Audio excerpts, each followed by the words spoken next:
Oh no. Oh my god, don't poop. Oh no, you're on camera. Don't poop. Ah, brace! Brace! Brace! Brace! Brace! Squeeze! Squeeze! Squeeze! Squeeze! Squeeze! Squeeze! Squeeze! Squeeze! Squeeze! Ah!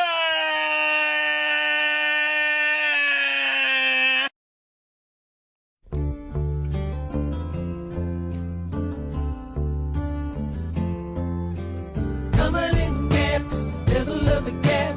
Coming in gaps, devil of a gap.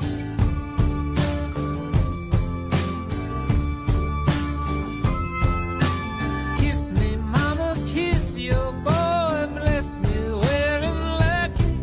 Or I won't be back till I return. I'm gone to old Kentucky.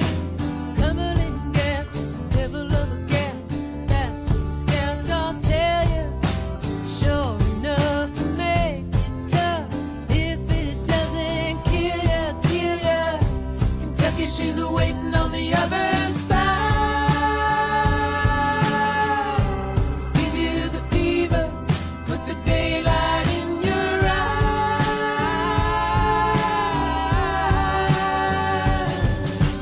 Brother John's already gone with the full-blood Cherokee maiden. He made the trip in a blizzard's grip. I'd rather wrestle Satan. Coming gas, devil of a cat. Oh, the snow kept coming. Picked her up upon his back. My God, he loved that woman.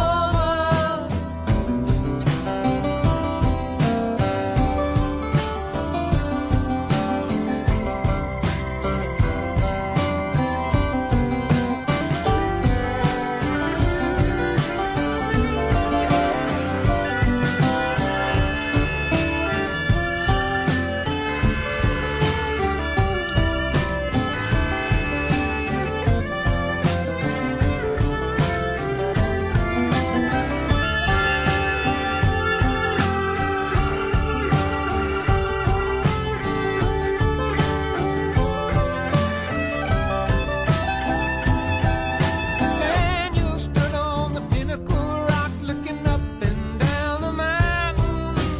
Took his trusty old flintlock. Daniel started shouting, shouting. Kentucky, she's waiting on the other side. Give you the fever, put the daylight in your eyes.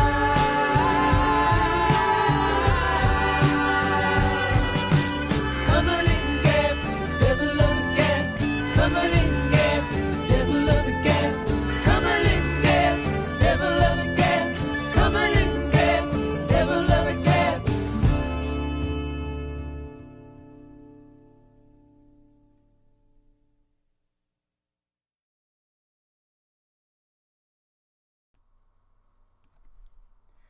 All right.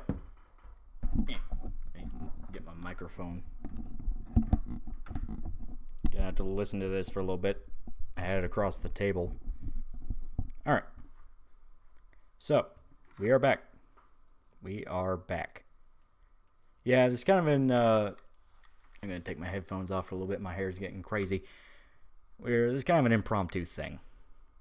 Song name: it is Cumberland Gap by David Rollins. It's a good song. It was in the Gentleman, if anyone ever saw that movie. Very good song. Very good song. But yeah, this is kind of a an impromptu thing. I still am unaware whether or not our good buddy Shota is going to join us on Saturday. It's very possible he might cancel again because his hours. So I thought, you know what, since you guys got screwed out of last weekend, and I don't know when the next one's for sure going to happen. Let's just go ahead and do this. Is Shota or Irish with you? No, this is going to be a solo one again. $5 from Argon Drolf. Talked a lot about music last stream. Have you heard Godspeed, You Black Emperor?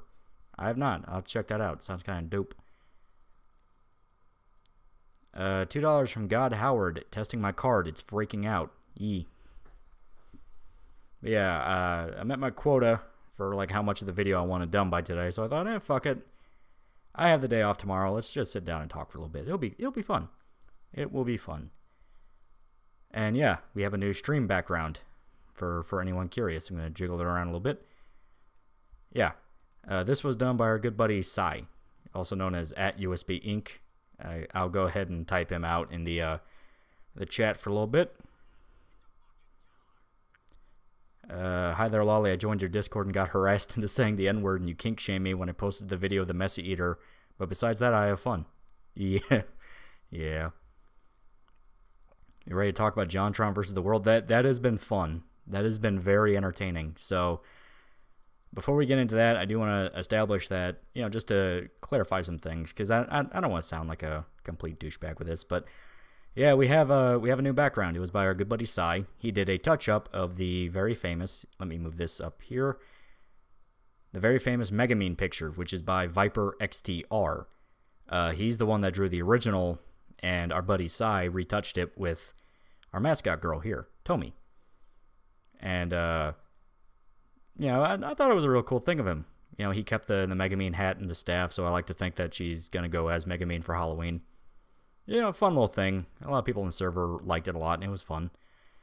So, that was nice. Make sure to... here, let me...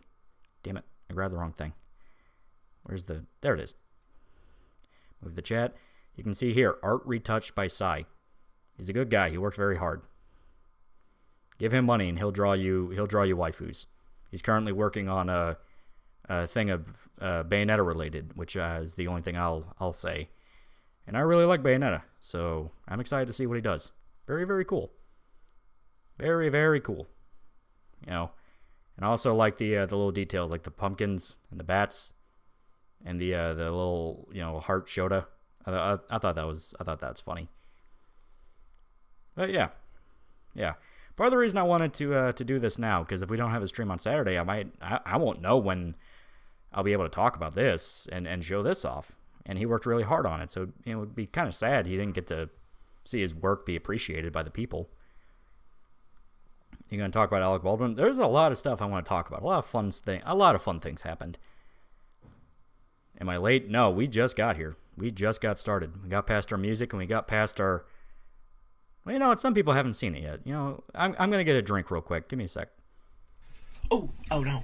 Oh my god, don't poop. Oh no, you're on camera. Don't poop. Ah, brace!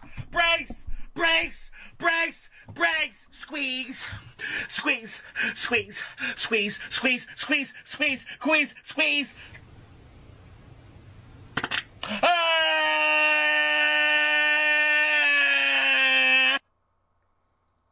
That wasn't enough for me to get my drink. Here, don't worry, guys. I'm not going to deprive you of content. I'm gonna put it on a loop while I get my beverage. It's going to be fine. Oh no. Oh my god, don't poop. Oh no, you're on camera. Don't poop. Ah, brace! Brace! Brace! Brace! Brace! Squeeze! Squeeze! Squeeze! Squeeze! Squeeze! Squeeze! Squeeze! Squeeze! Squeeze! Ah! Oh no. Oh my god, don't poop. Oh no, you're on...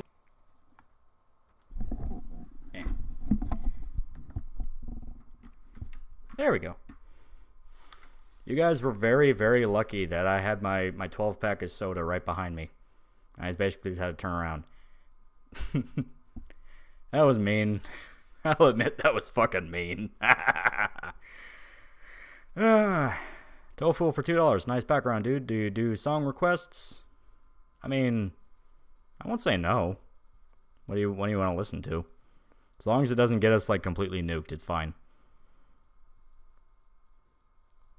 Everyone's like, God damn it, this is the one time I showed up. Yeah. Wally did us on Piker, stole from the poor and disabled. Yeah, everyone's all excited about Iggy. Yeah. Give me a sec. I want to show her off because some people might not know about Iggy yet. And yes, I saw the one guy that was asking for permission. You may draw Iggy. Sai is going to draw Iggy. So for those unaware, I got a new puppy. And I have gone full-blown... I fully admit, I have gone full-blown... what's the word? Facebook wine mom over the new puppy. Let me get the... I know I sent them to somebody. I just gotta get to the right channel. I gotta download it. We're gonna look at this. But yeah, I got a new puppy. And it is a French Bulldog. And anyone that knows anything about French Bulldogs, you know they're very, very tiny. There it is. I found her. Ha ha.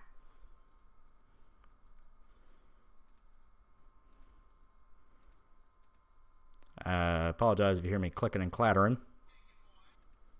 Oop. Daddy Vio donated $5. Tell the Irish boy he sounds like Jonah Hill to my brother and his lovely, loving love slave inside his top tier lad. Love the art. It's tasty. Yee. 50 ARS from Neolithotep. Welcome to Argentina, Lolly. Add 2 zeros to every dollar you bring here. That means this has no value. Show puppy on stream. That is exactly what I'm working on right now. Let me put the mic down. $2 from God Howard. You should introduce Iggy to a guy named Fauci. Yeah, we might also talk about that. I gotta name it something. There. That's one. Damn it. Wrong thing. Fuck. I gotta move it back. There we go. Son of a bitch, really?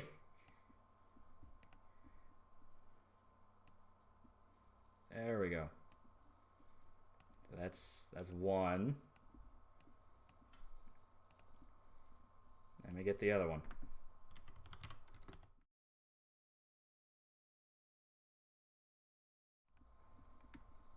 Apologies for that. I forgot I hit 2 as a as like a hotkey to switch screens, and I named the picture I'm trying to put up Iggy 2.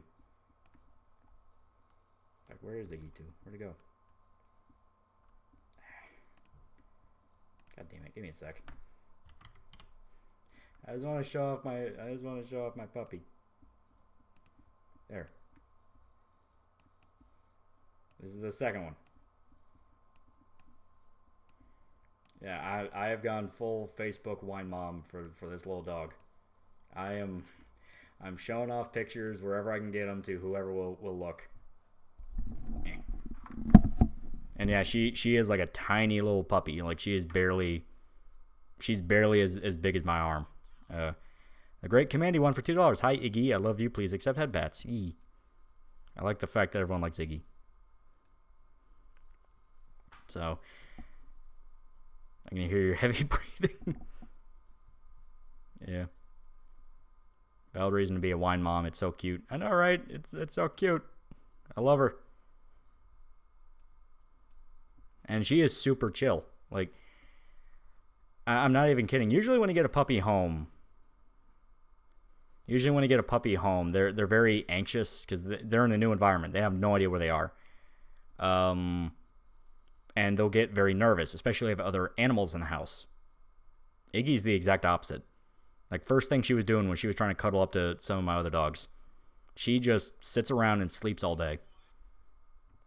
Tofu will donate $5. Rammstein, mein title. Option 2 is Resident Evil 2 Police Station Basement. I might do a Rammstein. Give me a sec. I want to talk about my little puppy. Yeah, they really like her. Have you seen the new Dune? I have. It was actually really good. I liked it a lot. It's very obvious it's a part 1, though, so it's sort of like watching Fellowship of the Ring. Like, you know there's more coming. So, as much as you want to complain about certain things, you know that it's not the complete story. So, you know. You seen the video I sent on Discord of me and my friends executing a reporter? Yeah. Yeah, it was goofy.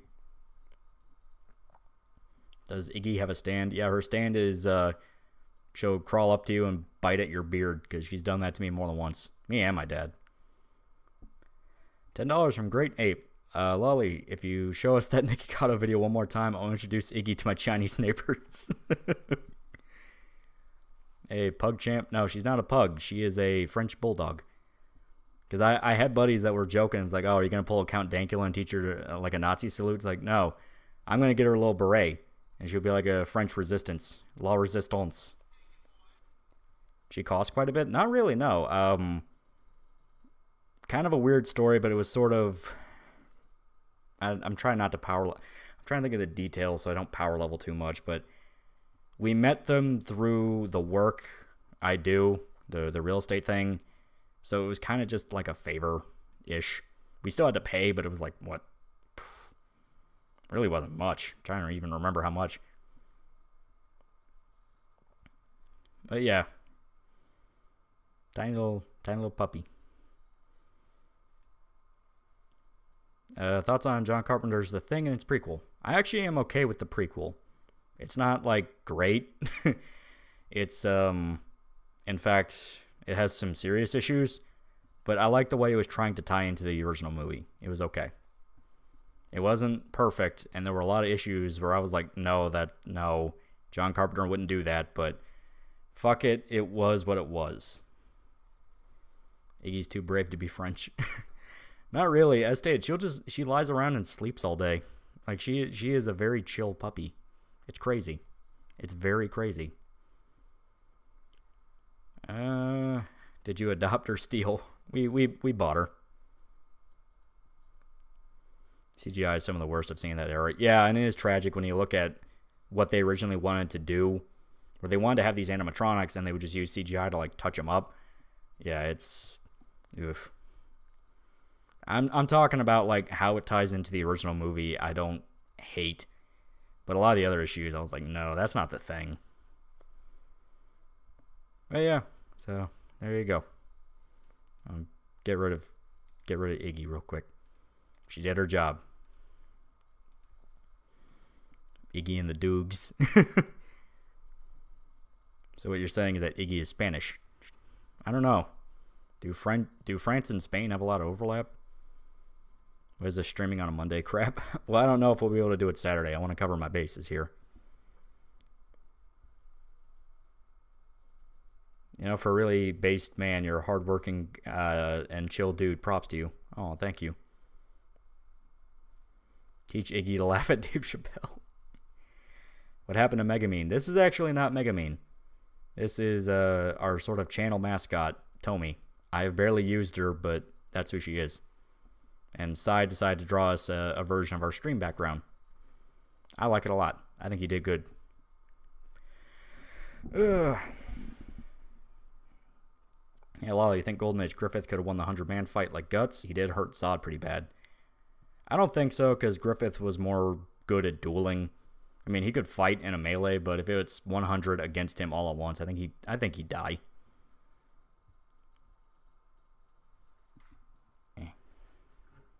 Gonna open my soda because someone's sorry about that. Someone's bringing up the sad stuff. Oh god, that's bad. I bought a whole thing of the what is it, the Voodoo flavor Mountain Dew, and it's like, I honestly wish I was dead. I honestly wish I would be dead. It's terrible. It's just sugar and I hate it. You have a channel mascot? I've had it for a while, and as Echo kind of points out, I haven't really used her that much. I haven't. You know, it's one of those things. I jump around from idea to idea a lot, so it's a thing where, like, I came up with the idea of Tomy, and I talked to Sai about it, and he went ahead and made her, and he made a few other, things, and he did work his ass off for it, and then I just kind of got distracted and was like, all right, yeah, I should probably actually use the mascot if I'm going to have a mascot. I know one guy said OC, and okay, you're technically correct. You're factually correct, but you hurt my feelings, so I'm going to call her a mascot. Because I would rather lie to myself than face reality. Introduce Guts and Griffith to Baja Blast. Teach me how to be funny. Be so over the top people think you're mentally disabled. That tends to work. But yeah, people really want to talk about the sad stuff. So yeah, turns out the government was using taxpayer money to torture beagles to death. And that's literally what happened. Yeah.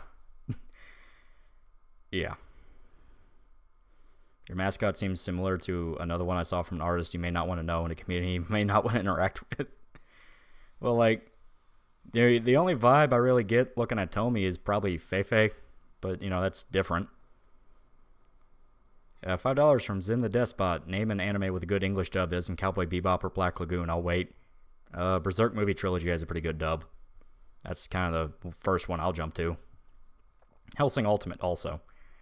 Fooly Cooley, the guy brought that up. Are we going to talk about Fauci? Yeah, I'm just starting to get into it. Yeah, there's a lot we're going to talk about here. So, yeah, excuse me. Yeah, so it turns out using... Tomi looks like an AU Ryoko Moto, and I love her. There you go. $20 from Sophia Narwitz. Fuck you, here's $20. Now you got to read that book. Yeah, Sophia Narwitz is trying to groom me into being a journalist, and she made me buy a book like a nerd.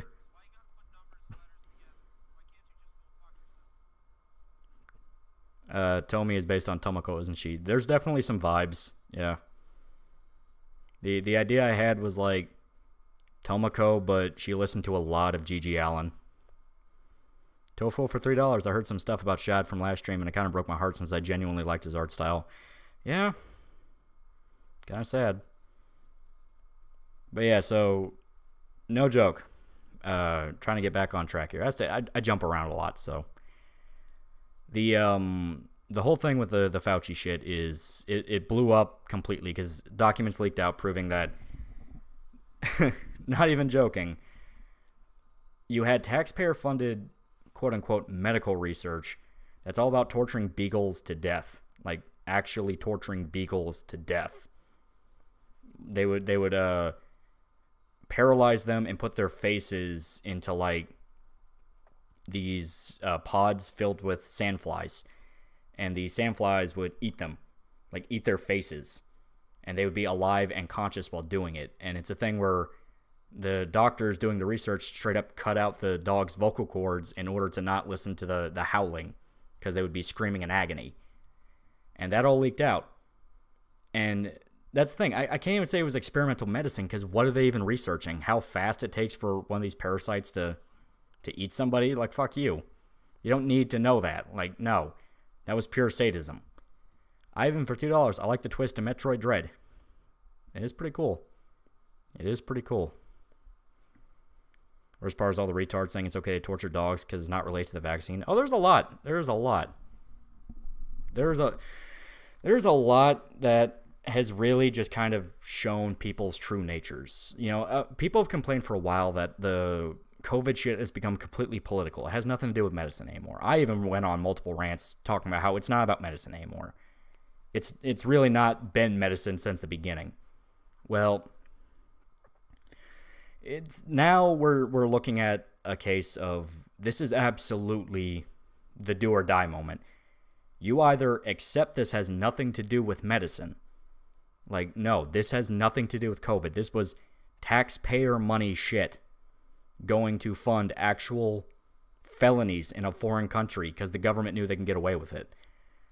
And you have all these, you have all these pieces of shit that are coming out and trying to defend it. You have Anthony Fantano, you have, Vosh, you have so many of these left-wing types coming out and saying, well, no, you don't even care. You don't even care animals are dying. You're only upset about this because you don't like Fauci. You don't really care. You don't care animals are dying. And yeah, it got to the point where people are pointing out, JonTron was going on this massive rant. I think he's still going on a massive rant on Twitter, specifically saying, how long are we supposed to trust the science when they're completely, it's beyond mission creep. This has nothing to do with anything. Why are we listening to these people? And of course, all these assholes would gang up on JonTron because he has this massive audience, and he's always sort of been the outsider, and basically telling them, fuck you, do your research. Jesus for $1. I fucking hate scientists sometimes, man. Yeah. And it's this thing where it has absolutely nothing to do with helping people. None of it has anything to do with helping people. It really hasn't. When you really boil it down, what were they testing? How long it takes for these flies to eat something? Why not just use a corpse? You know, why not a cadaver you preserve? Why not something to where you're not actively having scientists cut vocal cords because they don't want to hear screaming, you know? And I really well and truly believe, it's a complete money laundering scheme. You know, it's all about sucking in as much taxpayer money, and they can make up whatever project they want. All they have to do is come up with some 2-sentence explanation for what they're researching. You know, we're researching how long it takes for these parasites to infect somebody, because the flies themselves gives you a parasite they're claiming they were studying. But then why were you not telling anybody about this? Why did this have to come out after you kept it a secret? Careful, Google doesn't like you talking about this. Well, fuck Google. You know, I mean, I'm not going to pretend like any of this shit is okay. You know, that's the exact problem. $5 from Ivan. The only reason they defend this is because it offends the right people. What the fuck is wrong with them? How petty are they? Exactly. It has nothing to do with what's right and what's wrong. It has nothing to do with the greater good. Just last year, every single person that's talking about, well, scientists have always had to do fucked up shit to find answers in the world. Just last year, they were talking about how we need to tear down statues of historical figures because 200 years ago they did something bad. Like, these people have no principles. They're hypocrites. And that's where I really want to talk about the Twitch leaks. You know, for those unaware, Twitch had a major leak that exposed a lot of how many of their streamers were making money. People don't seem to realize how out of touch a lot of these influencers are. These are not your average Joe people anymore. They're multimillionaires. I was getting people yelling at me because I made a hot take in an Anthony Fantano video saying, hey, this guy that's like a multimillionaire wants to talk down to you as if he ever gives a shit. And people genuinely didn't understand what I mean by Anthony's a multimillionaire. Like, at what point do you understand these people make a hell of a lot more than they're saying they are? Because they don't want to admit they're hypocrites. You know? One of the biggest fucking streamers on Twitch right now made multi-millions of dollars was Hassan Piker, an avowed socialist who claims he's against billionaires, and yet he's getting up there. Obviously, he's not going to be a billionaire, but motherfucker has a lot more money than you. If you can question it, it's science. If you can't, it's propaganda. Exactly, and that's the issue. Obedience and dogma and all the absolute worst aspects of outrage and mob mentality has become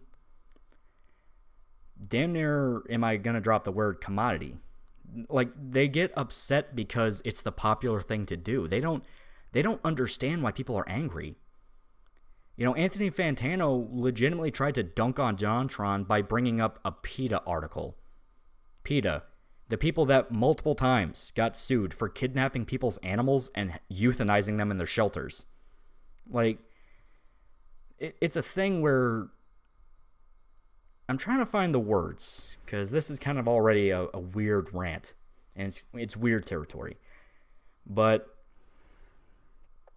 Hassan bought like a multi-million-dollar house, $3 million, because only from chats alone did he make multi-million. Not even talking about sponsorships, not even talking about, you know, Patreon or anything like that. It was just Twitch donations, and he made millions of dollars. Critical did the exact same thing, and that's why he was talking about, well, we've always been open about our subscriptions. Why are you questioning it? Because you're not who you say you are. You know? You don't get to pretend you're the average man when you're anything but. You don't understand how the average man lives anymore.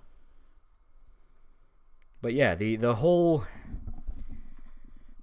thing with I'm trying to even remember where I was at with this rant, but basically it comes down to we're facing a culture now that it's bougie. You know, it's in chic, it's in vogue to be an obedient slave.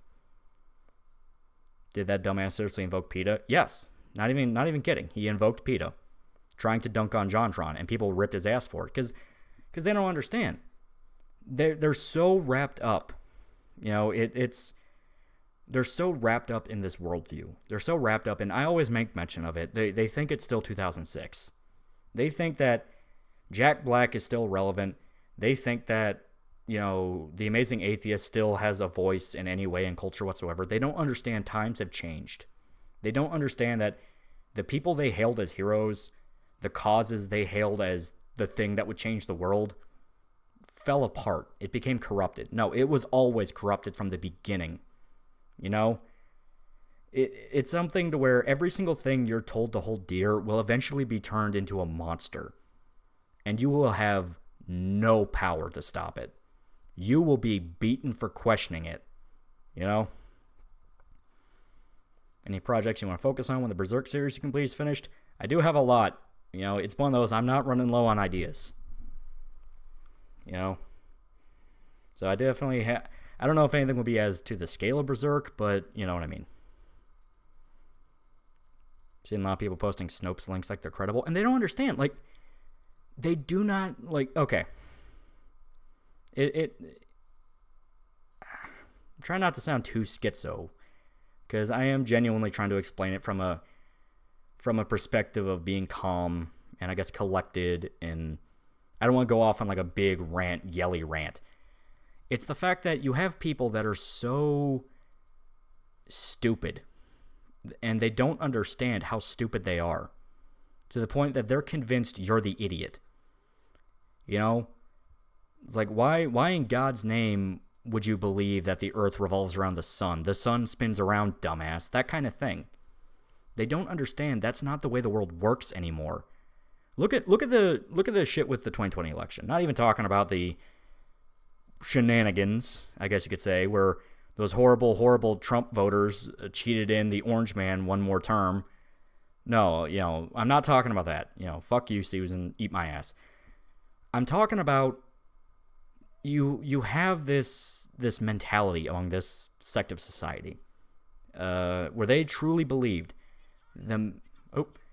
Francis Coppola for $1. Another thing about Fagtano is that he and his ilk hate it when you point out selective outrage, but then calls people out for perceived selective outrage. 1 second. I'm going to remember. Damn it. John should have replied to him saying, I'm against that too, Anthony. Yeah, that's true. Grape 8 for $2. Quentin, edgy autistic tube isn't the next big thing. Yeah. Well, the thing is the fact that you have this sect of society that they've been so used to being the popular kids. They've been so, it really is the equivalent to the guy that never got over high school. They were so convinced that they were right, to where the whole election, the whole 2020 election, they were convinced the minute Biden was in office, everything was going to be perfect. They were going to get universal health care. They were going to get free college. They were going to get, all guns taken away forever. They didn't understand that it wasn't the way this shit worked. There is no fucking Superman coming to save you. You know what I mean? You were never going to get utopia. You're never going to get everyone singing Kumbaya in a circle. Tofu for $3. Do go ahead and go ballistic. We really want to hear what you want to say. Yeah. Well, I'm trying to word it right, because if you get too angry, you can miss your points. But the thing is, you have this section. You still have guys talking about how we have to have universal health care when we already tried Obamacare, and in some states, it was literally jacking up insurance premiums to the point nobody could go to the fucking hospital. It's a thing where every single thing they've been arguing about has been tried. It's been tried and it's failed. It not only failed, but it's caused damage we are not going to be able to survive if it keeps going. Look at the shit now where Biden comes in, what happened? We got economic inflation so bad that we're about to hit the 2008 recession all over again. They're busing in illegal immigration. They're busing in illegal immigrants secretly to all these different cities across the country, and they're worried about COVID numbers. It's a thing where they're so fucking stupid. They're just not paying attention to shit that's blatantly out there because they don't want to. They actively ignore the consequences of reality, and they keep screaming for the same thing again and again. The George Floyd riots caused gun sales to skyrocket because everyone was scared shitless of the rioters. They were scared shitless of being set on fire or of being raped or being shot. And you still have people bitching about gun control. You don't understand. $10 Canadian from Ethan. I don't know if you played Amnesia: The Dark Descent, but there's a part where you get a memory of torturing a dog to extract vitae. This Fauci dog story is sad and scary to say Amnesia is less fictional. Yeah. But it's a thing where... Let me take a sip real quick. Yeah, sorry, I'm a slurper. But it's a thing where you have... Everyone calls it the two realities. People are living in two realities. I don't really believe that. I don't believe people are living in... And I mean, obviously, I know it's a metaphor. But I don't mean that... I mean these people don't really even fully believe what they're saying. You know what I mean? They don't fully believe what they're saying. Because you see it all the time. You see the countdown, reset the clock meme when a male feminist gets accused of rape. These people are not true to their beliefs. They're not true to their principles. $5 from Ivan. Want to know something that bothers me? These guys are older than me and act very childish. Yeah, that is true. But it's a thing where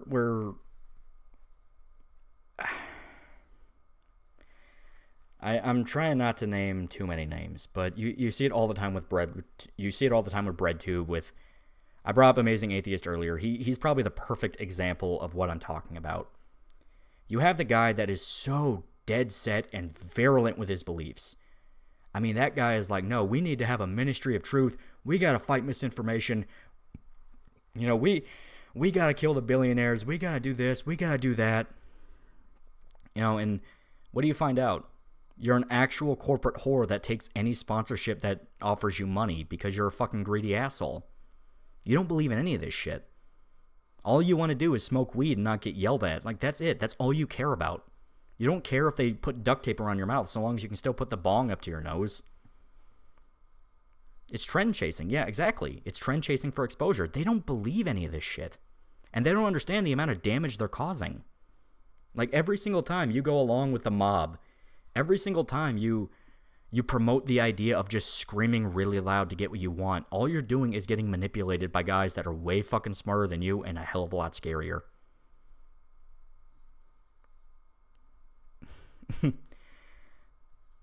They fall for everything because they don't stand for shit. Exactly. They get manipulated so many different times. You see it with the BreadTube thing. Like, I've never seen a belief system that has never required at least some modicum of sacrifice, like communism. Like socialism and BreadTubeism. They claim over and over again, you gotta redistribute your wealth. You gotta redistribute your wealth. But whenever a commie gets money, what do? They hoard it and they say, no, you have to. It's never going to be on them. It's going to be on you. And that's the annoying part. The annoying part is seeing so many different people that at the end of the day, they don't believe in anything. They don't believe in bravery or loyalty. They don't believe in anything that truly matters. It's just whatever is relevant at the time. And you can definitely blame a large chunk of it on social media. You can blame a lot of it on people getting addicted to the dopamine rush of getting viral and getting clicks and all that. $5 Canadian from Sheldon Goodfellow. As bad as bullying is, we're reaping the results of a generation raised without struggle and taught to shift responsibility, weak and helpless. Yeah. Equivalent exchange, there's no such thing as free. Exactly. Everything has a cost. Everything. You're always going to have somebody punish you for it. Communists believe in the power of other people's money. Literally. Jesus for $1. Fantano was more tolerable when he was talking about edgy 2000s music before he went full BreadTube. He was also older than me, yet I have younger relatives who are more mature. One word, sad. Yeah. And it's because he's terrified of being canceled by the Fader article again. Rory Statue 33 born again for $5. The riots are why I keep buying more guns and I'm a full-blown enthusiast. Yeah. Exactly.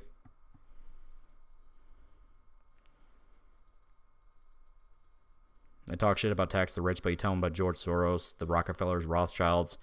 They screech far-right conspiracy. Yeah.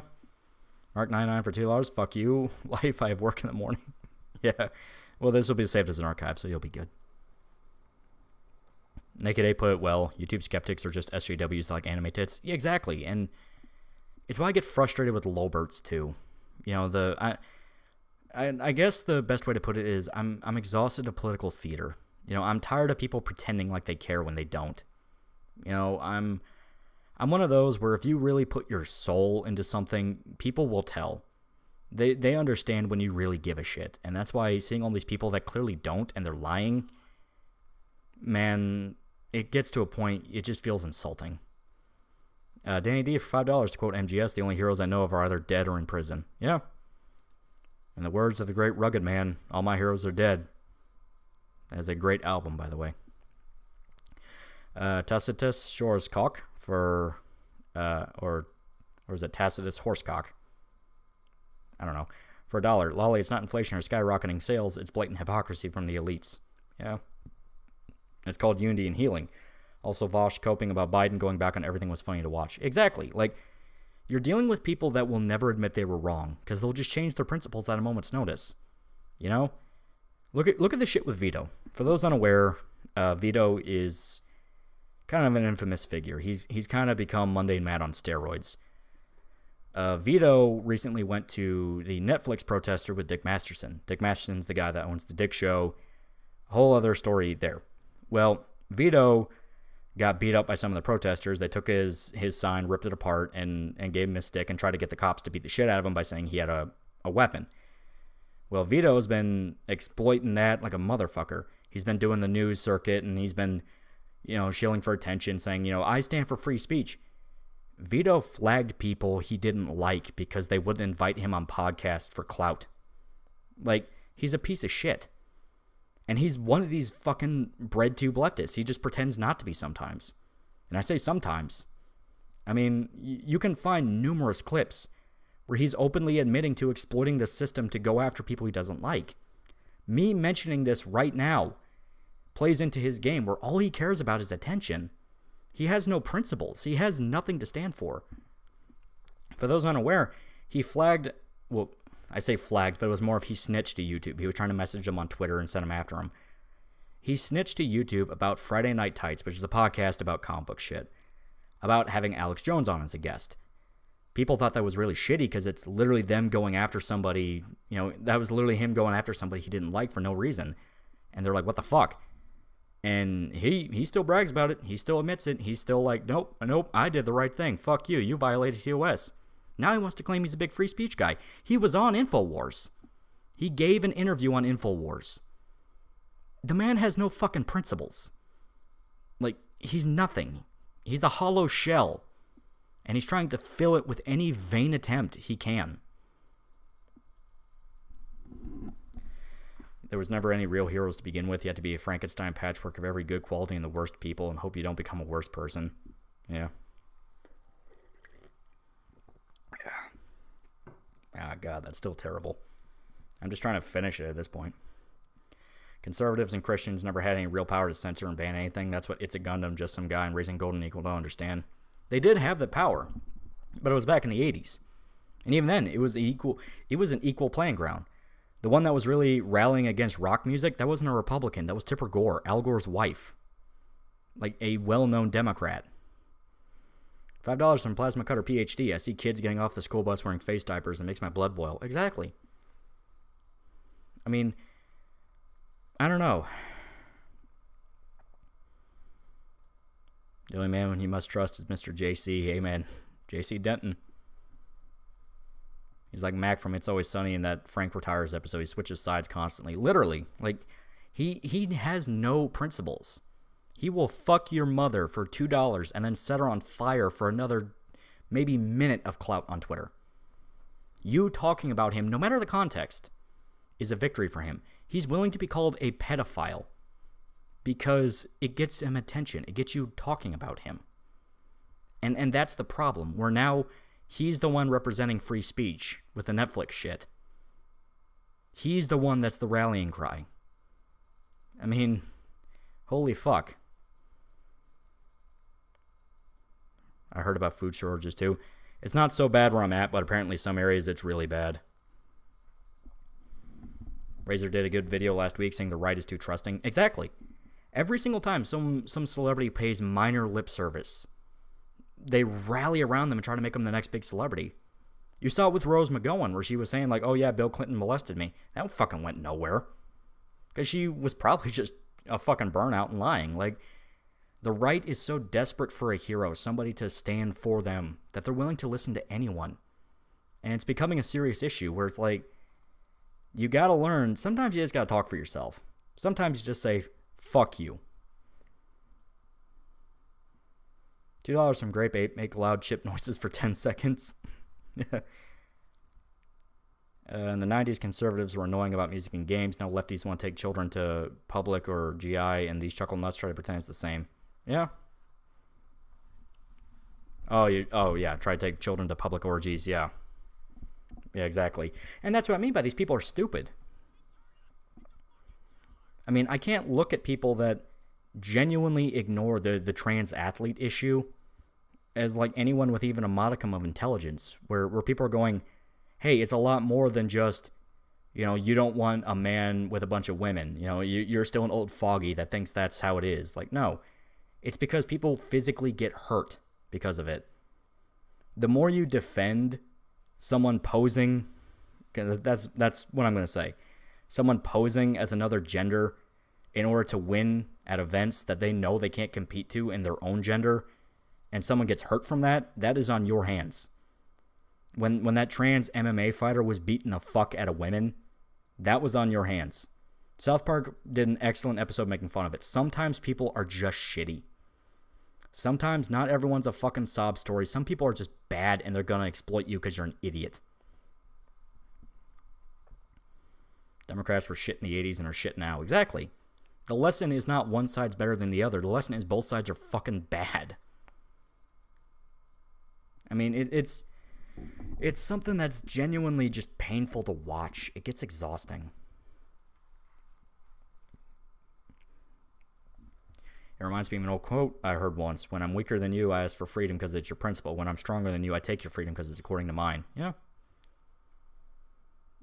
Javier Fish Dick for $5. Anthony Fantano is a spineless coward who deleted his podcast. 1 second. I know what he's talking about. He's talking about the Sam Hyde thing. Who deleted his podcast for Sam Hyde because he was accused of being alt-right. Can't believe I used to like that guy. Exactly, and he's a coward. Every single decision Anthony has made since the Fader article has been, please don't cancel me. He's fallen in line with every single what he believed safe decision was. And it's fucking terrible. $5 from Zen the Despot. Thoughts on historian Mark Felton. He did a video about symbols stolen by a particular political party. You're talking about how Nazis stole Buddhist imagery. Yeah. Are you a centrist? No, I'm far right, but I'm actual far right. I'm cowboy American far right. People that equate that shit to Nazis, you're an idiot playing into the exact dichotomy they want you to. My ideal utopia is you have a bunch of townships that take care of themselves, and maybe if it's an existential crisis to the planet, they come together as a government. Maybe. A trans MMA fighter beating up a woman, how is that different from a man beating a woman? Exactly. I mean, it's something to where it started affecting legitimate athletes who had medical conditions and had to take certain drugs. Like, there was one MMA fighter, I'm trying to remember his name, but he had natural low testosterone to the point he could outright lactate, and he had to take steroids to keep it up in his body. Well, because of the whole trans athlete shenanigans pissing everyone off, he actually got in trouble for taking them, and he had to explain, I'm doing this because I have a medical condition. I mean, it's fucked. It's fucked. It was also the fact that he was on steroids, and in MMA, you really don't want to do that, so it was everything at once. Frontier libertarianism, fuck that, no. I call myself far right. I'm not going to give myself a gay name. Because far right, in the actual definition, it should be, and not Twitter taking it and turning it into some idiotic slap fight between two genocidal assholes. It means be left the fuck alone. You know, that's my solution to the world. I don't want to be told to care about somebody, because 99% of the time the guy holding the gun on me doesn't give a shit either. I believe the country needs to separate in two. I don't believe that. I really do not believe secession is a good idea whatsoever. Spurs instead of jackboots. Exactly. Red Dead Redemption is Lolly's Utopia. It's up there. $5 Canadian from Ethan. Let's take a page out of MGS and make our own Outer Heavens, Sons of Liberty. Heavens, all my lollies. Yeah. $2 from Dan Ramirez. Scariest story. Hopefully you have good Halloween. Scariest stories is turning on the news right now. It can be far right libertarian. I'm not calling myself a Lilbert. Because if I call myself libertarian, I'm compared to the guys on Twitter that's like, no man, child porn should be legal. It's like, fuck that. It's like, no, I think small government goes beyond legalizing weed. You know what I mean? There's a lot more to it than that. Can you tone down the racism? No. Splitting the U.S. is globalist propaganda. Exactly. United we stand, divided we fall. U.S. States all hate each other and don't want anything to do with America. Let everyone go their own way. The problem is, when you're divided like that, you end up having an issue where outside influences come at you. You got to remember, it's still kind of an existential crisis out there.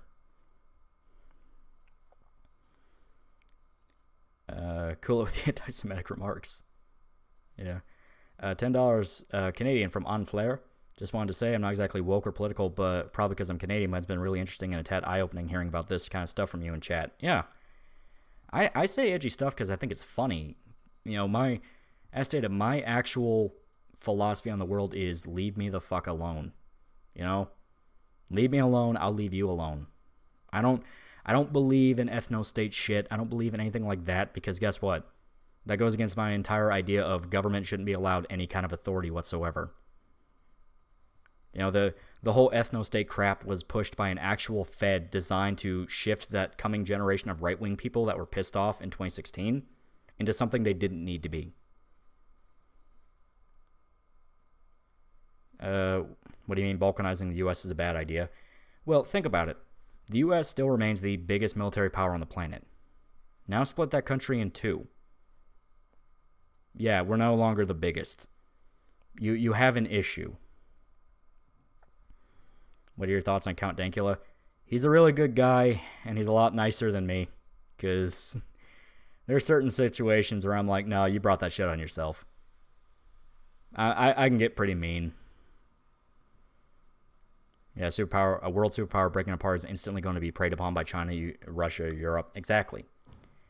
$5 from Mason K. Hey, Lolly, recently found you. Love the channel. Any aspects of Berserk you think are genuinely bad or poorly written? Some of the later stuff can get a little rushed. I really don't like the pirates. I really don't like the pirates. If you've read Berserk, you know what I'm talking about. The pirates are annoying. They don't go anywhere, and they're pretty bad. What are your thoughts on D'Angelo Wallace? I don't know who that is.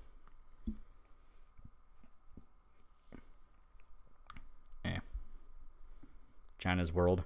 Yeah. That's literally it. You seem like a nice dude. No, I can get kind of mean. I can get kind of cruel. But that's the thing. I admit to it. You know, it's like I'm not going to be going like, guys, let's all take a moment to talk about how important mental health is. You know, like a fucking fence-sitting asshole like Boogie. Have you read Hajime no Ippo? Oh, yeah. Oh, yeah. That shit's so fucking good. Ippo is probably up there as one of my favorites. I love it.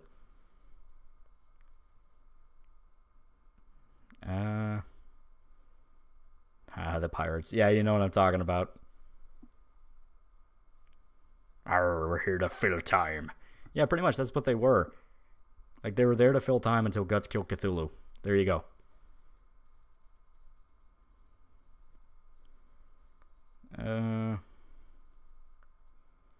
This is the end result of academia cultivating hedonistic nihilists who believe everything, who believe that will overwrites reality for 60 years and telling them they can do anything. Yeah, pretty much. What's the dog's name? Iggy. $2 from Grape. 8 far right, more like fart right. Yeah. Empathy is on reserve for those who deserve it. That's kind of my standpoint. I mean, I'll feel bad for somebody if I just heard out of the blue something bad happened to them, because it's like, oh no, that's sad. If I find out you're an asshole, you're fucked.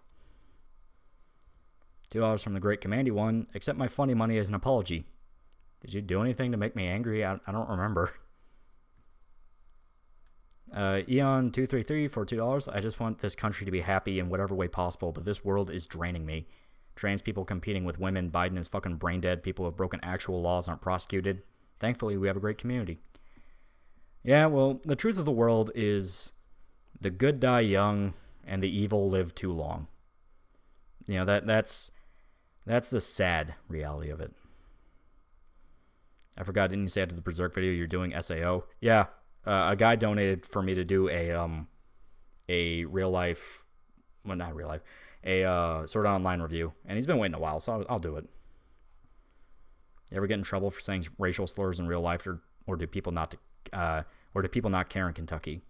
I mean, I don't say them out in public.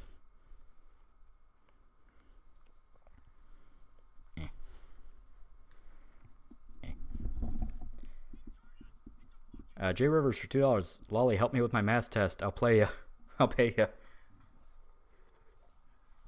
I'm not really that good at math. For Halloween, getting the first Vampire Hunter D omnibus tomorrow. Looking forward to it. Ooh, that's fun. Some good live long enough to become the villain. Yeah, that is true. Well, I don't know about that. I have kind of a philosophy towards life that I don't think people become evil. I think they just kind of show who they really are. I think if you're capable of doing really fucked up shit, that was always in you somewhere and you were just hiding it. That's what I really do. That's what I really do believe. That's on Spider Girls. You're talking about like Arachnia from Monster Musume? She scared me. She legitimately scared me. I don't like spiders. Have you watched Ninja Resurrection or Apocalypse Zero? I have not. I'd rather have a genocidal dictatorship as the world leader that breaks human rights and would not allow this speech you're saying. Are you talking about like as a hypothetical? Yeah. Do you think the Freedom Phone is worth it? I don't know what that is. Bro, in New York, you get Korean and Chinese kids dropping N-bombs on the subway casually. It's fucking hilarious. Yeah. $2 from Grape 8. Watch Don't Look Down by Nicholas Rogue. People have been recommending that. Sounds pretty good. $10 from Plasma Cutter PhD. I'm in a weird situation at work where I caught the coof and recovered a few weeks before the jab mandates came down. HR is waiting for guidance on how to handle my situation. That says it all. Oh, yeah. Oh, yeah. You think the same in reverse? Bad people can show their true colors and turn out good. Well, at that point, they're not bad people. They've done bad things. And yeah, I do believe circumstances affect a lot of how you turn out. It's just a thing of like, I've seen it too many times where the guy pretending to be a saint is a fucking asshole. Like, I'm tired of pretending that it's not a situation. You know, every single person that talks about how great social programs are has no idea how corrupt social programs are. Public education is a fucking joke. Yeah, everyone wants to talk about Alec Baldwin. Yeah, he fucked up and shot a lady. Yeah. Hey, Lolly, where can I pass you the little drawing I will make to Iggy? Also, any advice for someone who lives with a vegan feminist who hates men? First one, email it to thealmightylolly@gmail.com. That is my email address for this channel. And the second one, trying to think. What would be funny? I guess you could play Sam Hyde really loud. Specifically all the parts where he's ranting at women. What's a scary, underused monster my wife can use for a book? Underused. That's kind of interesting. I guess we haven't really seen too much of, I'm really thinking about it. All that's coming to mind are the ones that we see all over the place. I guess mutants. I don't think we've seen enough mutants lately. Ross Scott had a point. I've been keeping up with I have not actually, hilariously enough. I kind of lost track. Didn't it end? Spencer Cow for $20. Happy Halloween. What local legends do you have in Kentucky? Well, we have the Kentucky Goblins, which that was kind of a hilarious story, but I kind of want Shota here before I talk about that. And I want to say we have like a wolf man, but I don't remember where. Wendigos. We do have some natives, so. But I think Wendigo is more like mountainous Midwest. Wendigo? Yeah. I don't know if you're asking what a Wendigo is or if you're just saying Wendigo as like a suggestion, but you know. Just got back from the theater, watched Doom. Pretty damn good if you haven't seen it. Oh yeah, I loved it. It was really good. Sheldon Goodfellow for $5 Canadian. You listen to Orbit Culture, up-and-coming band that has some absolute bangers. I'll have to look them up, because that does sound pretty cool. Gigant was ending, though. That's what I mean. I thought it did end. I thought, like, it's over now, and I just need to, like, finish it. What about the Blue People of Kentucky? I've actually not heard about that. Where's Mothman from? If I remember right, he's from Virginia. Make sure to write it down so you remember. Oh, no, like, all you have to do is ask. Shota will want to rant about the Kentucky Goblins. That Wendigos are more northern. That's what I thought, right? Like, more Midwest. Do you believe in ghosts? I've had some experiences. That's all I'll say. Maybe she can write about interdimensional elves, so just rip off Witcher. You ever listen to Blind Melon? I have not.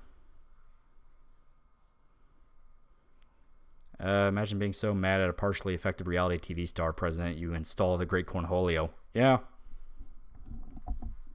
But that's the thing. They will never let go of their culture. They will never let go. Like, it's something to where it's a running joke. You know, kind of to bring it back to politics. You know, I know some people are like, oh, God, really? But, yeah, to bring it back to politics for a little bit, you're dealing with an entire side that all they know how to do is accuse people of the shit they are guilty of. So when they say conservatives are ultra regressive and they just don't want to give up their precious toys, they're talking about themselves. Because anyone that even slightly has a different opinion than them, they will scramble to get rid of them by any means necessary. Okay, they really want to hear the ghost stories. Okay. I want to say this was 4 years ago now. Yeah, it had to have been 4 years. Oh. Mark 99 for $2, so biblically accurate angels. Your thoughts? I prefer the anime ones, the ones with big titties. Those are the ones I like. But yeah, this had to have been 4 years ago. Now that I'm thinking about it, because I was living in the apartment with my brother. Yeah, so basically, it was around Halloween this time. It wasn't Halloween, but it was this time period. My buddy Dick Bro, you know, the one we refer to him sometimes, out of the blue texted me and was like, hey man, do you want to go to Waverly Hills? My family got tickets for a tour. Do you want to... Oh, people want spooky music? Okay. Let me make sure. Hey. Yeah, this will work. This will work at Silent Hill. So, you know, Dick Bro texted me out of the blue and was like, hey, we are going to Waverly Hills, which is the very famous abandoned hospital up in Louisville. And he wanted to know if I wanted to go because they had an extra ticket. I think somebody dropped out. And I said, sure, yeah. So we go up there and we do a ghost tour. Now, at the time, I didn't really believe in ghost shit. I was full blown the fedora skeptic and was like, no, that's all bullshit. It's exaggerated. Fuck you. I don't believe this crap. Well, me and Dick Bro went off by ourselves and would just sort of shit talk the tour.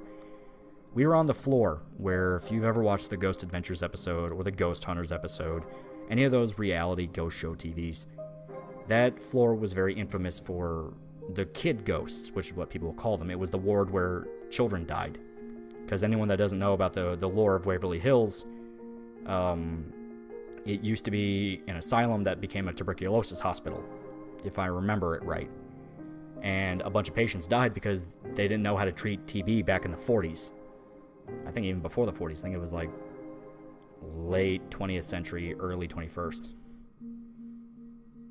No, yeah. No, late 19th, damn it, I do not know how the fucking 10th century thing is. It's like one less, I think, but fuck it. Anyway, the hospital was very infamous. A lot of ghost people went up there. You know, people that really like talking about ghosts and the supernatural. Me and my buddy called it complete bullshit because it was a complete commercialized, like, fuck you, it's all nothing. We're just walking around in the dark all night and, you know, that's it. When we were on the floor where the kid ghosts are supposed to be at, where if you roll a ball, they'll roll it back to you. Well, we were shit talking down the hallway. And, try and get cozy. 1890 and 1950s. Yeah, that was it. Well, we were walking down the hallway and out of nowhere, a ball rolled behind us. Now, nobody was in that place except us. So we ended up kind of going dead quiet for a little bit, and we were scrambling around for like minutes straight trying to figure out who could have rolled the ball at us, because it was a thing where it's not like the breeze blew it. It came from inside the hospital to outside where we were at, so it had to have been blown out and not in. So that kind of got to us. I know that sounds kind of small, but when you're in a buttfuck pitch black hospital all night and you're just shit talking ghosts, and then that happens, that kind of gets to you a little bit. Then some other stuff happened too, but that's kind of a bit more of the blatantly subjective of like, yeah, that's just you getting in your own head. So the story ends with them getting creamed with ectoplasm. Yeah, no, nothing like that happens. That's the thing, it's a lot more subtle than people expect. Yeah, guy's just confused, yeah. I mean, it's small, but as stated, the being there at the time. You know, being there at the time and you're in a pitch black hospital and you're just shit talking, and I know where this little rubber ball bounces behind you. It's like, yeah, that'll kind of get you thinking about some things. Yeah, spoopy. Yeah. Sounds like your friend might have rolled the ball, was scared. No, he was right next to me. That's the thing. We both turned around and saw it. Like, nobody was there except we were walking down the hallway by ourselves. The only other people on that floor were his family, literally on the other end of the hospital. It was just us.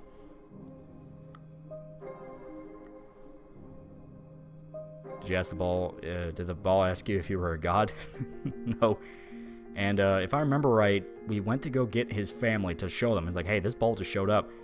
And when we came back, it was back inside the room it came out of. Like, it was one of those where it's like, oh, shit.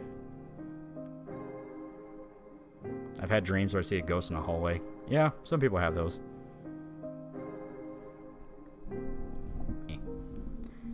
So now you're afraid of some ghost? I definitely think they're possible, because we didn't have an explanation.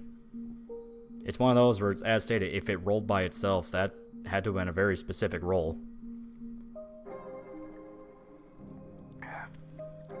You ever see figures watching you? No. I know my brother swears up and down our grandparents' house is haunted. Because he had some weird shit. Jesus for $1. You got any good horror movies centered around puppets? My GF wants to get scared, I want pointers. Puppet Master's fun. They also have Child's Play. I really like Child's Play. They're not necessarily scary, but they're interesting. You can also watch, I think it was like Spider. I don't remember. Captain Mercury for $2. Hey, Lolly, you ever seen a UFO? I've never seen one, but I've heard a lot of stories. Pretty sure it was just some homeless dude trying to scare you out of his cracked in. No, like, Waverly Hills is full-blown a tourist trap. It has employees that walk around and make sure no one's in there. Yeah, there was another point where me and my buddy were on one of the lower floors. This was maybe the floor... Possum, that was it. Yeah, Possum. To be honest, I would have thought it was one of the staff fucking with you. But that's the thing, we didn't see or hear anyone, and that place is dead silent. Like, the floor is really rough because it's dusty, so if you walk, you hear your foot scrape. Like, it's one of those you have to understand, you are completely alone. But when when me and my buddy were on, like, the first floor, you know, the first floor, we were in the room where you have a lot of very violent activity, where people would feel like something is very wrong and is in the room with you, and it would get very dark. And I mean, like, metaphysically, not literally, because it's pitch black, but this was maybe around right before the incident with the room. And I'm only looking back on it now as like a holy shit, that might have been a thing. But yeah, sorry, had a cough. Plasma Cutter PhD for $5. If you hold the exact same beliefs as modern academia, entertainment, and big tech, you're not the resistance, you're a pawn. Exactly. But yeah, we were on the first floor. And at the first floor, we were in the room where you had a notoriously violent patient that would always try to fight nurses. And he would always be very mean towards women. Like, he unironically was like a sexist, and he would just be like this vile piece of shit towards women. Well, he died in the hospital, and he's one of the ghosts that they claim is wandering around. We were in the room by ourselves. It was me and my buddy, and we were calling out, just trying to talk to it, because we were bored. And as stated, this was before the thing with the ball, so we were completely like, this is bullshit, fuck you. Well, when we were in the room, my buddy was calling out. Dick Bro was like, hey, are you there? Like, we want to talk to you. Out of nowhere, this bat just starts flying down by our heads, like out of the blue. You know, and the thing is, you have to remember the bats that are in this hospital, the bats that, because there's going to be critters. It's an old abandoned building. You're going to have rats. You're going to have bats. You're going to have everything. It's not a place you sleep in. It's a place you spend the night because it's creepy. Well, they're supposed to be very used to people because they're surrounded by people all the time. People go through the hospital all the fucking time. And out of nowhere, this one bat just starts swooping down over our heads. We have no idea what the fuck's going on because it's pitch black, and we just start running. And it's one of those where, and it's one of those where I'm only kind of looking back on it now is like, man, that was really weird. Like, that was the one time. Probably rolled off some table while you're walking. No, it was not on a table. There's no tables. Everything's flipped over, turn around. Like, it's an... I cannot exaggerate to you guys. This is not like a put-together building. In fact, here, I'll try to... Give me one quick second.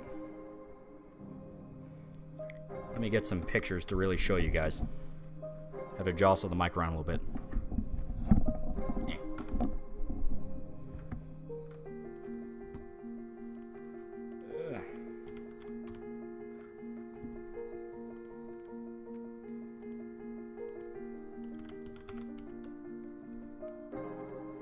I forgot what my hotkeys are for the stream, so I'm actually worried about accidentally hitting something. Here, let me...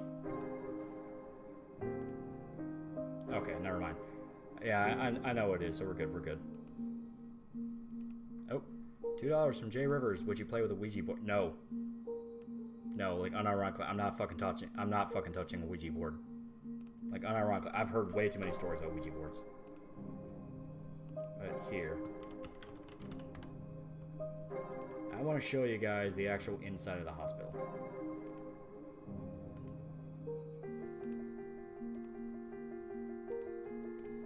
Here we go. I don't know if this will save, but... Oh, no, it's a webpage image. Fuck. I want you guys to get a good look. Oh, yeah, this is exactly... I think this is actually the floor we were on, too. Holy shit. Here.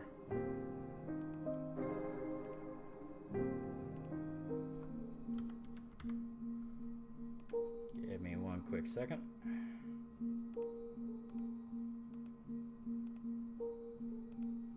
Okay, this. This is what you're walking around in for like 12 hours. Because you literally go in until dawn. Kind of quiet now. Yeah, I'm further away from the mic. I had to put the mic down to type. This is literally what you're walking around in for like 8 hours straight. Just stone hallway, different like patient rooms and all that, emptied out completely. And I actually unironically believe this might be the floor that... This might actually legitimately be the floor that we were on when the ball thing happened. Because it was like... It's like room 4 or 5. It's one of the upper ones.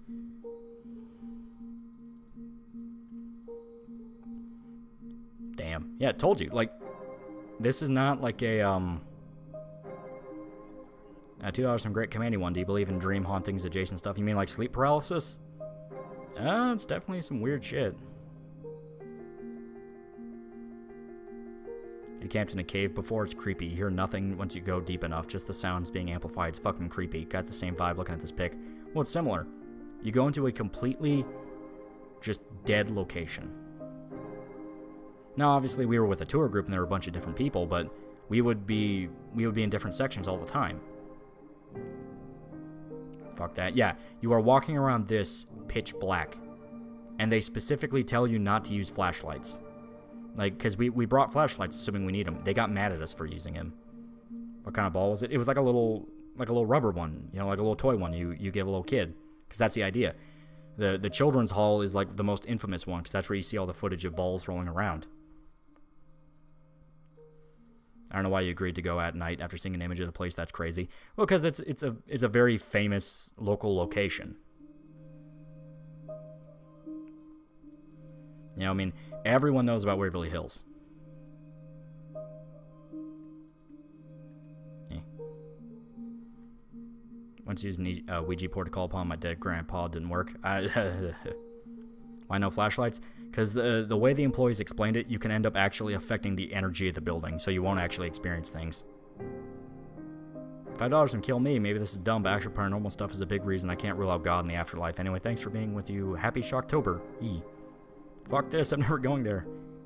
Why would they get mad? Because as stated, if you brought flashlights, you can end up kind of spoiling the energy. It's kind of what they described it as. It's why whenever you go to, or why whenever you watch supernatural shows, like Ghost Hunters, Ghost Adventures, what have you, they're always using night vision. They themselves are not shining a light, they're looking through their camera. You know, flashlights, how do you get around? Your eyes will adjust to the dark. You'd actually be amazed. Energy. I'm just explaining what they said. Ever watched the anime Monster? Yeah, it was a while back, but yeah, it was pretty cool. It's one of those, it's a slow burn, but in a good way. Flashlight thing sounds like some bullshit. I'm just saying what they said. They got mad at us when we turned them on.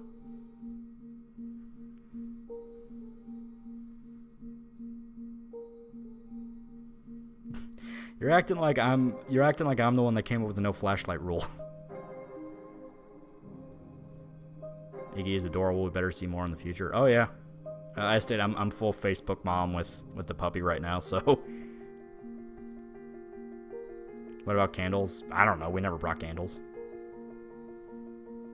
Interesting to have a friend who's interested in shit like this. Maybe I should go. It is kind of cool because they also explain the history of the hospital.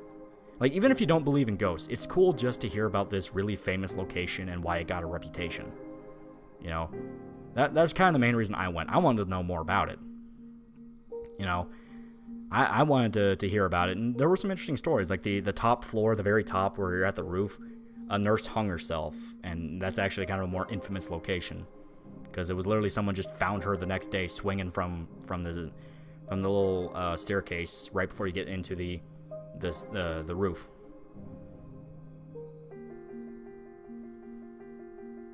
What if you brought flashlights? Would you rather meet an alien or a ghost? I feel like an alien, because if you meet a ghost, it's probably not a good thing. What's it called? It's called Waverly Hills. It's up in Louisville. I keep saying up, but it's because, like, you know, Louisville's like right at the border with Indiana. What actions could you not do? Don't be loud, don't run around, you know, stuff like that. Just don't be an asshole. I mean, we did run, but that was in a place that no one could see us and we were being chased by a bat. Why do people have the dumb habit of just assuming you agree with all the dumb things you tell them? I don't know. Any reasons why she necked herself? I'm trying to remember the story. I think it was her husband cheated on her, or she got PTSD from so many patients dying. It was kind of a grim story.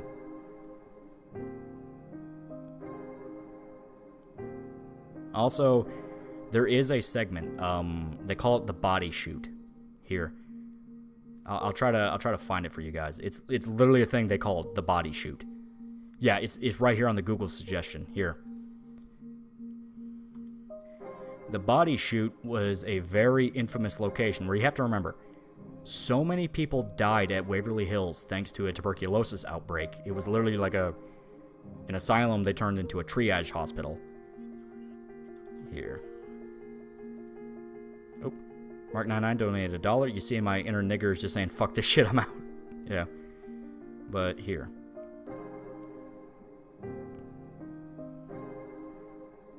Here we go. The body chute is a very infamous location. I gotta scrunch that down, motherfucker.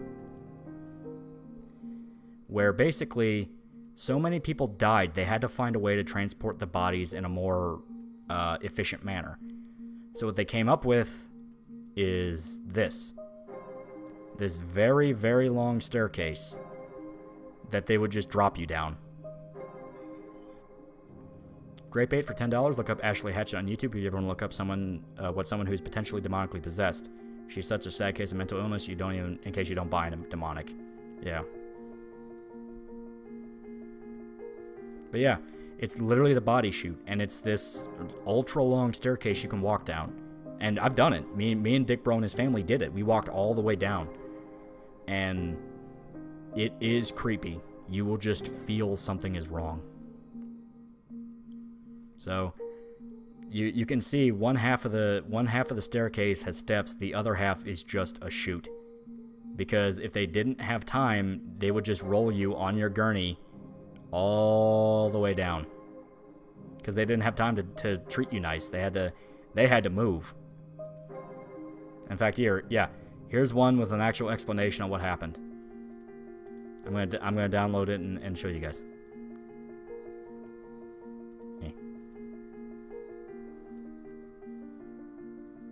We're gonna get into the lore. So a slide to hell. That was one of the nicknames, yeah.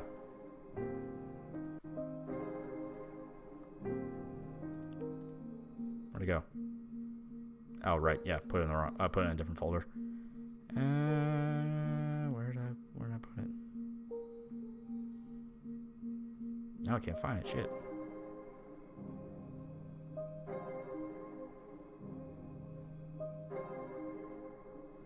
Oh, okay. Never mind. Tripped me up for a second, but I got it. So here's the actual explanation behind the body chute. The body chute, Waverly Hills Sanatorium, Louisville, Kentucky. The body chute was a tunnel which led from the back of Waverly Hills to the train tracks at the bottom of the hill. This tunnel was built for supplies and deliveries and ease of access, but when the outbreak of tuberculosis hit, the tunnel was used to transport the dead bodies out of the hospital by motorized trolley. This was used as the patients that were being treated would originally see all the bodies of the dead patients leave by the front, which depressed them. The tunnel is now said to be haunted by the spirits which traveled the length of the tunnel. Voices and unidentified noises have been heard in the tunnel, while cold shivers have been felt by paranormal investigators. $5 from William Benoit. I sent you a spooky story in PM if you want to read some more. Slide to hell retribution. I'm at work, asshole. This reminded me of a story of my grandfather who avoided an IRA station bombing because he thought he heard his dad using grass whistling, who was dead before then. Yeah. But yeah, this was an actual thing. Yeah, here. When you take into account the rumored number of deaths that occurred, some say as many as 63,000.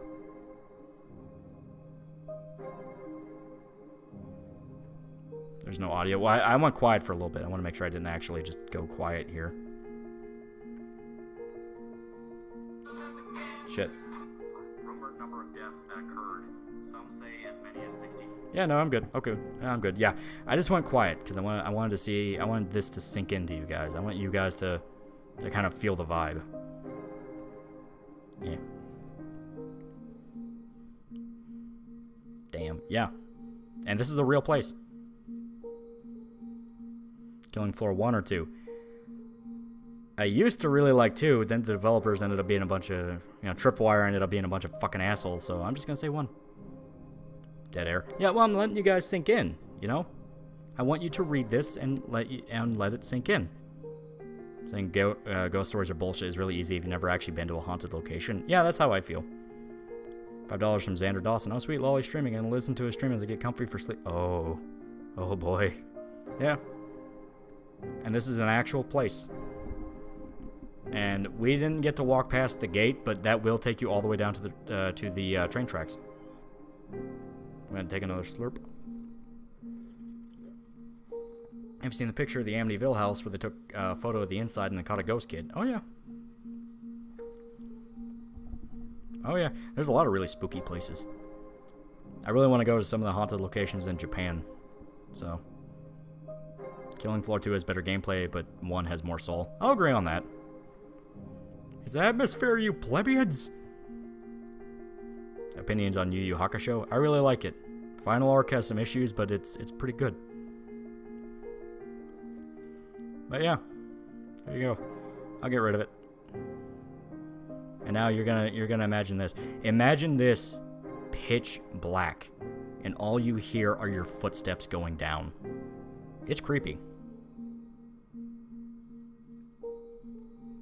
This looks like the kind of place where the RE7 fetus that could never be would spawn. Yeah, imagine the, well, it's RE8. Imagine the Resident Evil Village fetus coming up these stairs towards you. Like the Suicide Forest. Yeah, that's one of them. I want to go there.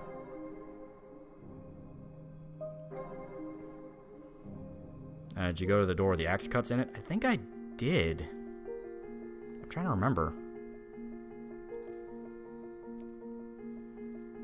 I think they showed us, like, pretty much everything.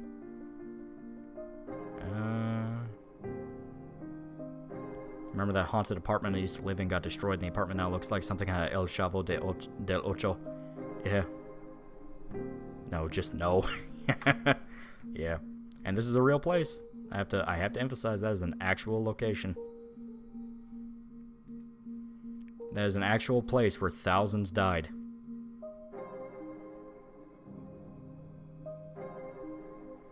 Yeah, if you really don't like abandoned hospitals or... Oh, here.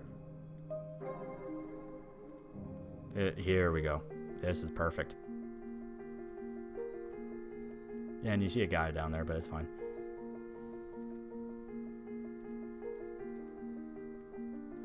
Wrong one.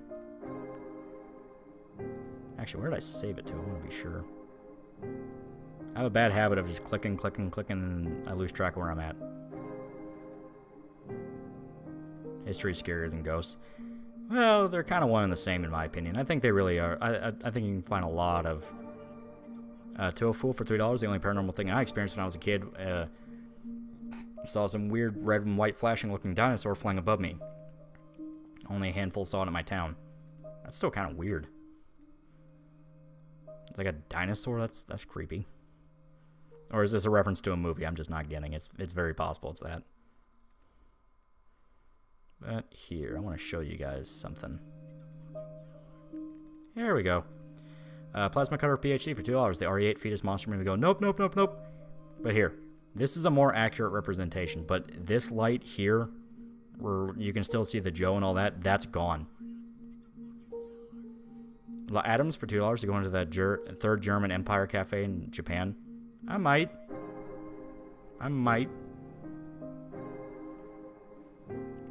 Town I grew up in was called Blackfellow Caves. Those caves had rusty chain marks and bolted metal. Oof. What the fuck, no audio? Dude, turn your audio up. I think you're having issues.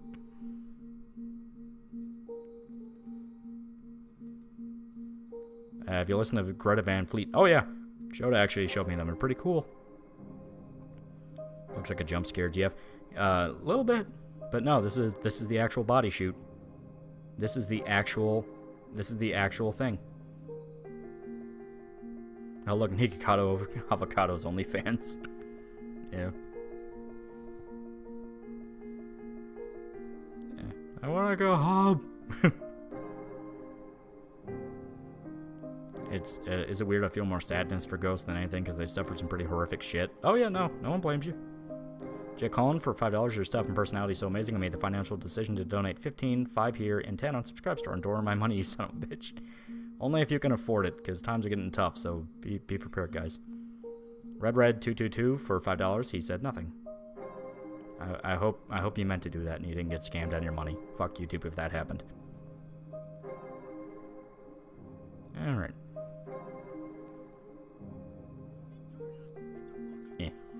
Jesus for $1. Lolly goes to one of the most haunted locations in Japan. Lolly makes that shitty The Grudge remake become reality. One madman has cursed America. Listen, I'm gonna fuck Kayako, and I don't care if she drags me into the world of the dead. The yellow paper cup of death. I actually think this is from the bottom coming up. Yeah, it is. Okay, it's the bottom coming up, yeah. So they're at the bottom of the chute and they're staring up. Would you consider going to the place where the Battle of Gettysburg happened? I think I actually did. I think my dad took me to that when I was young. Just joined. Can you please explain what the pic is? Yeah, I'm talking about when I went to Waverly Hills, and I'm trying to show these guys like what you'd actually see when you went there. These aren't my pictures. I'm just pulling them off Google, but yeah, this is Waverly Hills, the bottom of the body chute, which is where they had to like literally truck people down because so many had died. Samara is better than Kayako, but Kayako is like a canonical MILF. One of the scary places I've seen is the old subway tunnels turned World War II bomb shelter under Sydney, Australia. Long, dark, flooded halls with closed walls. Oof. The one SCP involving Forrest Gump. Mark 99 for $2. Yeah, my only comfortable is thinking of you and Shota double team a ghost MILF while making her son watch. Really walking up hell's asshole. A little bit. My tab was muted, so no matter how loud I set my PC, it was silent. Oh god. Told me from Junji Ito. I actually don't find her that scary. It's weird, but it's not really scary to me. Alright, I'll get rid of that. Now we're back. The place looks disorienting. It kind of was. Kind of was, not even gonna lie. But yeah, that was my trip to Waverly Hills. Was this music? It is Silent Hill 2 music, and I thought that was fitting. Let me put my headset back on real quick. I took it off, admittedly.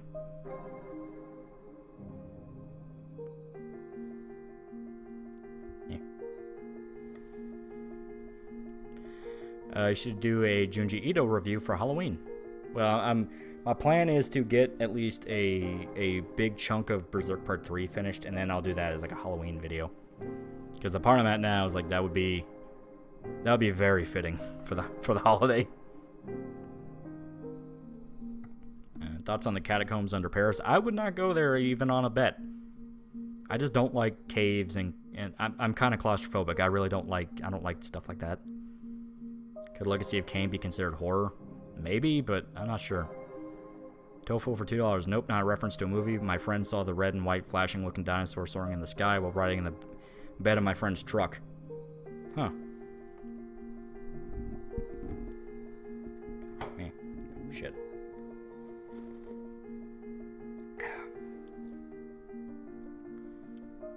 Oh yeah, catacombs are crazy. Yeah, no, I'm never doing that shit. As above, so below. The Descent. You are never gonna get me anywhere close to that shit. $2 from La Adams. Grew up on Resident Evil. Grew up on a res. Haunted shit was everywhere. Yeah, I believe it. I live in New Orleans, where there's a house that had their slaves skinned and buried into the walls. Oof. Dude, the movie As Above, So Below made me even more terrified of the catacombs. Yeah. Screw the catacombs. People got lost and died in real life. Oh yeah, no, absolutely. All it takes is the one asshole not paying attention. La Adams donated for $2. Oh, he already read that. I'm jumping around. Everyone decided to ping me all at once at Discord. Just, of course. I spit on you. Okay. Trying to get all these notifications done. Yo, I got trapped in a cave in elementary school. Yeah, no, I would hate that. I would really hate that. Have you a fish stick for $5? Good to see another Monero enthusiast. What got you into it? A guy actually screamed at me to do it. He was super like, hey, get into crypto. And I'm like, well, what crypto? I don't really trust Bitcoin. He's like, Monero, faggot. It's like, oh, okay. I don't think anyone's actually donated to the Monero either. Descent movie really creeped me out as a kid. Yeah, it creeped me out as an adult. Like, even before the cave people showed up. The cave people were bad, but, like, them just being stuck in... Like, the scene where the main chick is getting stuck in the cave and her friend is desperately trying to pull her out because the cave is moving and about to crush her. That right there made me go, nope, I'm never going cave spelunking ever. You will actually have to kill me. Like, the sections they have to crawl through are so tight, and I'm like, no, you're not supposed to go there. It's supposed to be big and open, and you can breathe, and you won't be turned into paint by rocks. No. And that's before the fucking cave people show up. When the cave people show up, it's only worse.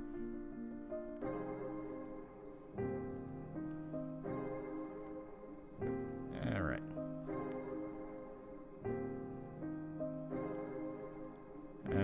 My town has an entire 200-year-old hamlet that I'm pretty sure is ruled by porcelain dolls that are everywhere. Had to work there cleaning the whole place. Oof.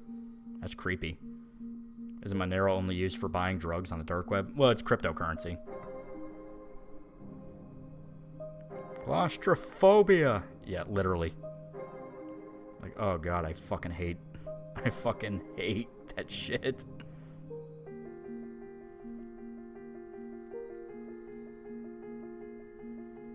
Alright.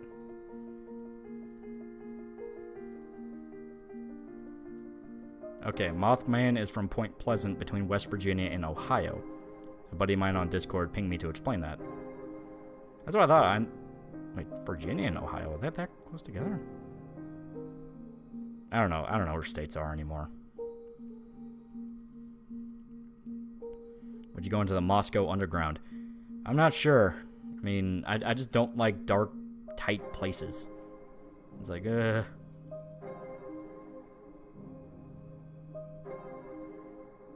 know this has nothing to do with the vibe that's happening right now, but have you heard... I heard you talking about Gigant. Is it any good?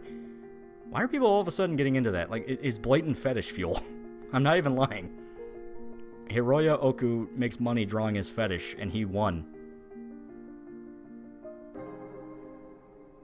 You know that place that inspired Silent Hill, which where the ground is on fire and still burning to this day? Yeah, it's an endless fire. I hate watching caving videos. They get me super anxious. Oh, yeah. Videos where, like, they drop a camera down a hole that's, like, supposed to be endless, and it just keeps going. Oh, I hate that shit so much. Same thing with, like, Deep Ocean. I hate that.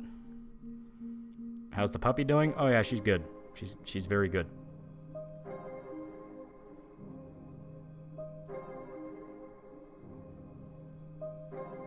Alright.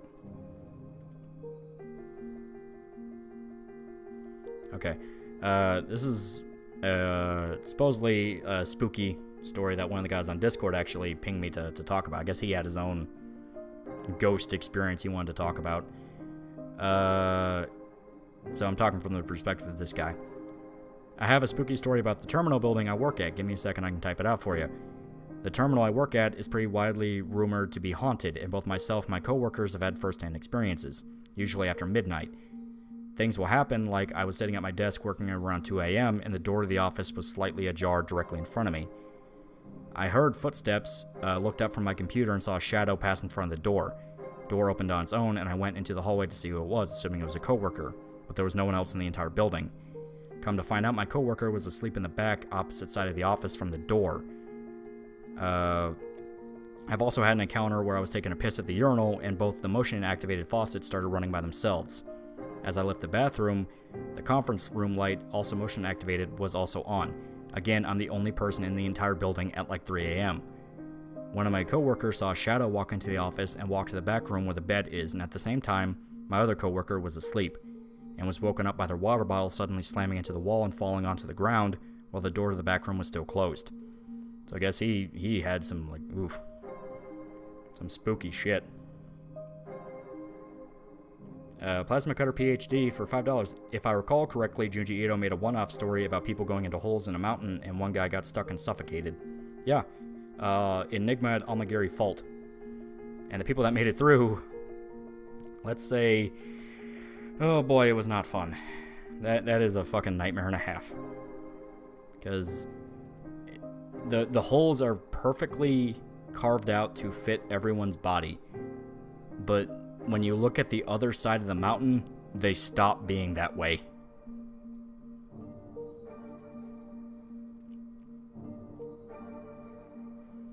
Yeah, Wary wants me to jump scare the chat with a gore video, gore pic he posted. Like, no, I actually can't do that. I'll get nuked. Like, that will unironically just nuke everything. It's a guy with his head blown off, so... Like, if I remember right here. Yeah, like, his brains got blown out, and yeah. I'm not gonna jump scare the guys with that. Thoughts on the Descent sequel? Yeah, that's fucking terrible. That's fucking awful.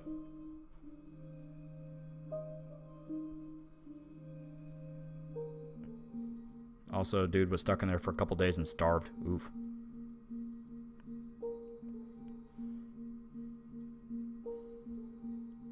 Gotta read some of the Forest Ranger horror stories. Oh, yeah. Isolated locations, man. They will fuck you up. Remember that woman in the movie Sanctum where they go cave diving and all drowned? She was an actual cave diver and drowned in one a few years later. Yeah. That's one of the things. I never want to do that shit. I never want to go cave diving. I never want to go cave exploring. I don't want to do any of that shit.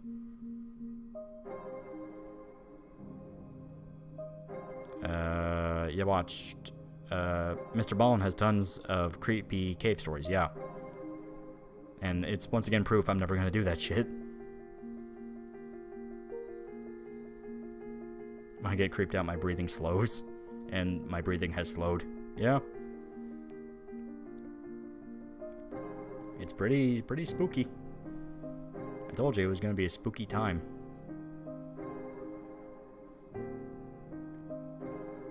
Paris Catacombs freak me out, but I still want to visit. I can understand that, but I'm one of those. I'm good.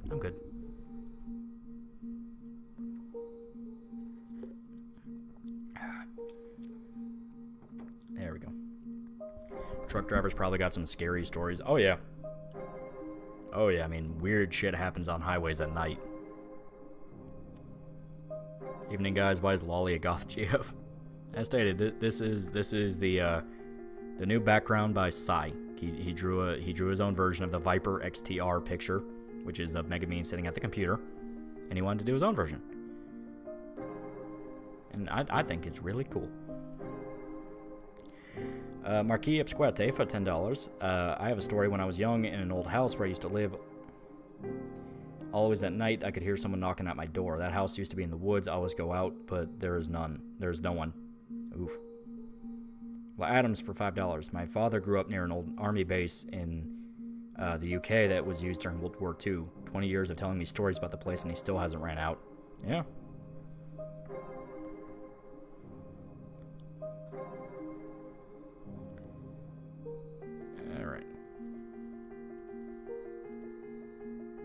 All right. I like that some of you guys are getting all invested in these.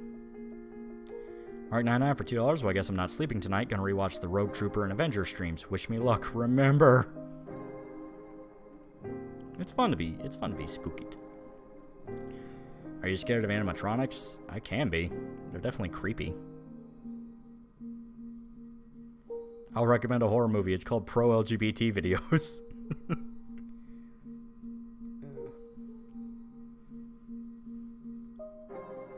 Want to be a trucker so I can hit and run Wendigo. They're disguised as pedestrians.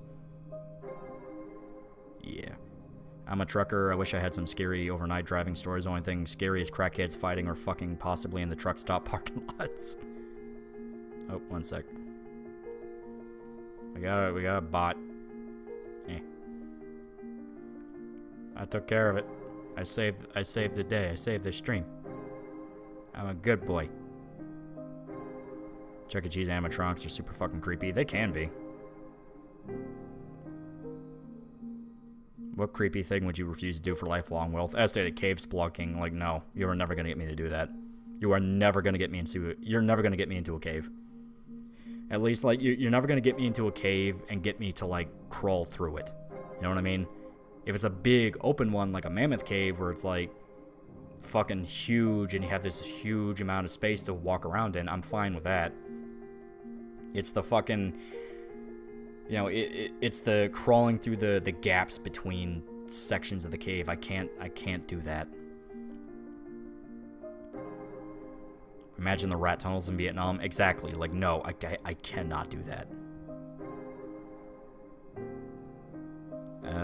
Long time ago, went out camping and woke up to see a pure black figure that walked into the woods and faded into the ground. Left that following morning. That's probably a good idea. Because if you stay there, I guarantee it would have went home with you. Jay Rivers for $2 want to visit some World War I battles. Haunted as hell. Oh, yeah. Because it always seems to be places that had a lot of really bad deaths. Like, people naturally dying, they might be there, but, like, places of just tragedy always attract that kind of shit.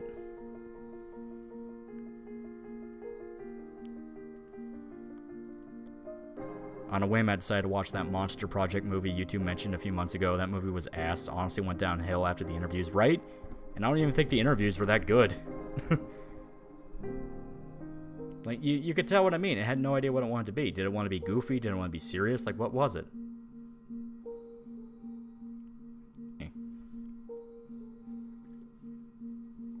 I went cave exploring in Thailand, and I was like, fuck. I was saying fuck this shit all the way through. Yeah. Yeah, I mean, it's a thing. You just know I'm not supposed to be here. Should have titled the stream, bring the book, salt, and holy water. Yeah. Blade Runner retrospective video? Yeah, possibly. I do want to talk about 2049, because I like that movie a lot, and I feel like it got a bad rap. Yeah.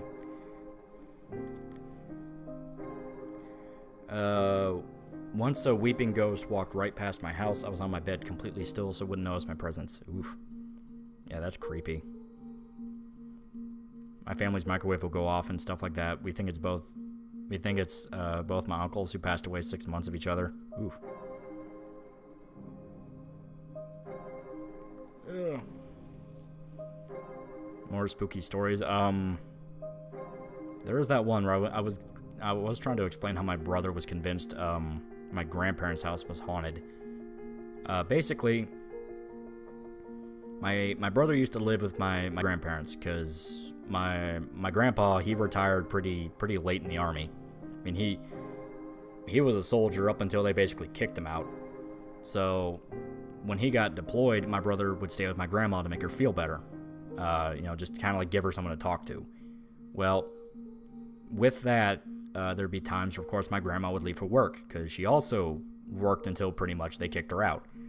So my brother would be at her house alone because he basically just moved in with them, you know, because my grandpa was gone for a little bit, and he's like, fuck it, you know, I don't want to live at home with mom and dad anyway. So he moved on to my grandparents' house, and he swears there were multiple points where he was completely alone in the house. He knew he was alone, and he would hear people walking up and down, you know, walking in the hallway above him, and he'd be like, what the fuck, I'm alone, how is that possible?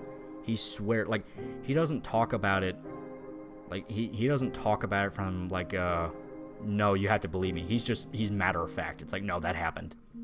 Like, to him, he treats it like he's talking about the weather. It's like 60 degrees outside, and my grandparents' house was haunted. Tofu for $1 may sound kind of gay. There was another time where I was sleeping and someone shook the door knob in my room. I told this to my brother. One second. Told this to my brother and revealed there was a Ouija board under his bed and got rid of it immediately. Yeah, those things are bad juju. Bad juju. How old is your papa? He's like 76. He's an old son of a bitch. Tough as hell, too.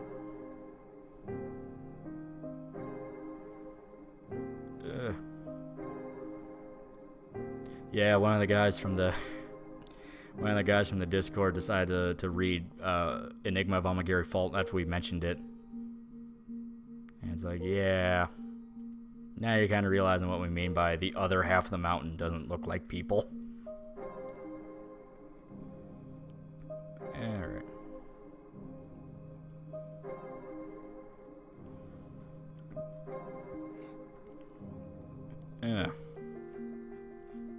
Trying to catch up on notifications from multiple angles.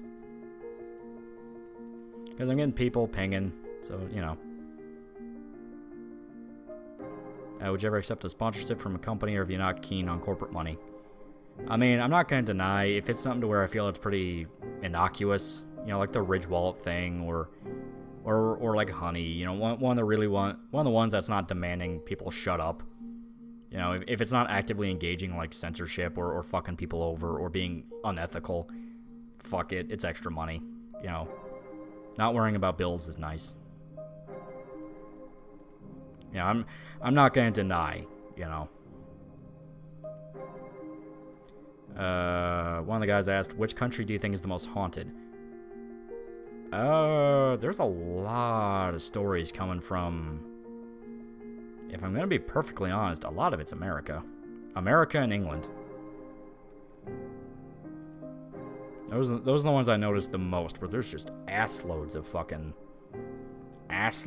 ghost stories. Maybe it's because we have a media complex that really buys into it.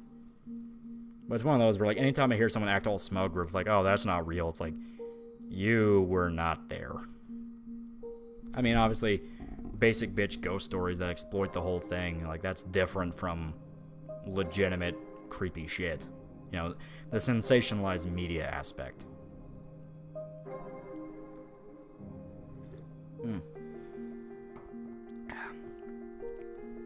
People are saying Mexico and India. I guess that's true. They are very spiritual. I've just never really heard of much haunted places in Mexico. I know they have the one. There's like one of the most haunted locations on the planet is in Mexico, but you know, if it's only one, I don't really say it's the most haunted all around. Like, at least you're being upfront. Yeah, well, I mean, that's kind of how that's my thing. I donated earlier. I couldn't figure out how to put my message. Oh, I'm so sorry. I'm so sorry. Speaking of sponsorships, what's your opinion on the predatory nature of anime loot crates? Loot crates in general tend to really exploit people that have addictive tendencies. I mean, I know that's kind of a basic bitch thing to say, but it is true. It's supposed to wrap people in that don't think about what they're doing, you know? And that's why like the scary stories are not about the kid that stole his parents' credit card and dropped $5,000 all at once on a game. That's bad, but the scary part is when you hear the story about the guy that over the course of years spent $20,000 on it. That shit adds up without you even realizing it.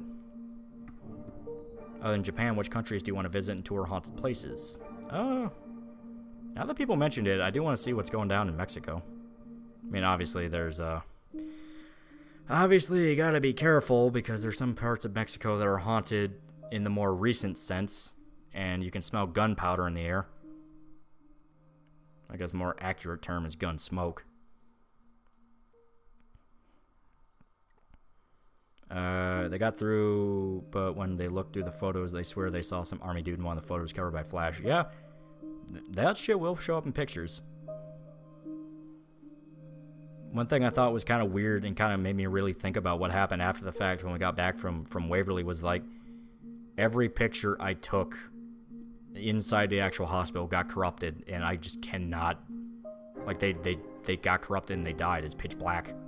It's not even pitch black from the perspective of it's pitch black. I mean, it's literally a black screen. There's no image even loaded.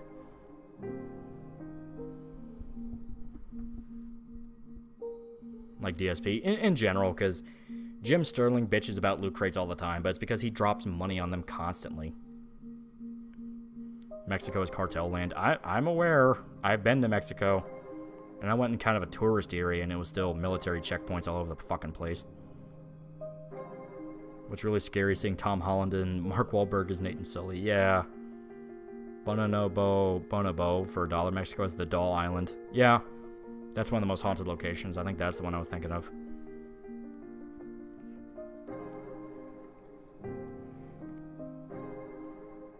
Do you watch a channel called Disturbed Reality? Does good rundowns on gore shock videos, especially cartel executions. Oof. I don't even know how the hell that guy could be on YouTube, but that does sound kind of sick. In the good way. Lone Drifter for $2. Displate is the best YouTube sponsor. Pretty good. That could be interesting. I mean, I'm not at a point yet where I'm going to be offered sponsors. That's then like the hundreds of subs.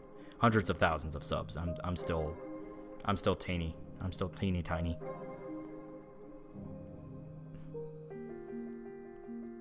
Polaroid camera are what you need. Yeah, because it has something to do with it has to show up on film. And it doesn't work on digital, if I remember right. It's weird. But no, I was just taking pictures just to take pictures.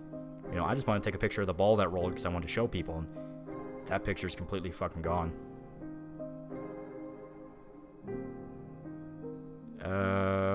Yeah. What about old Soviet gulag sites? Them, like concentration camps, like Auschwitz and places like that. That no doubt has some fucking ghosts to it. I watched the chainsaw execution to kill me inside. Yeah, well, that shit's made to fuck you up. Like, cartel executions are specifically designed to be psychological warfare. Like, they actually explain it pretty well if you ever watch Sicario. There's a scene where one of the CIA guys is talking with the main character and explaining why a cartel hung a bunch of bodies off of a bridge.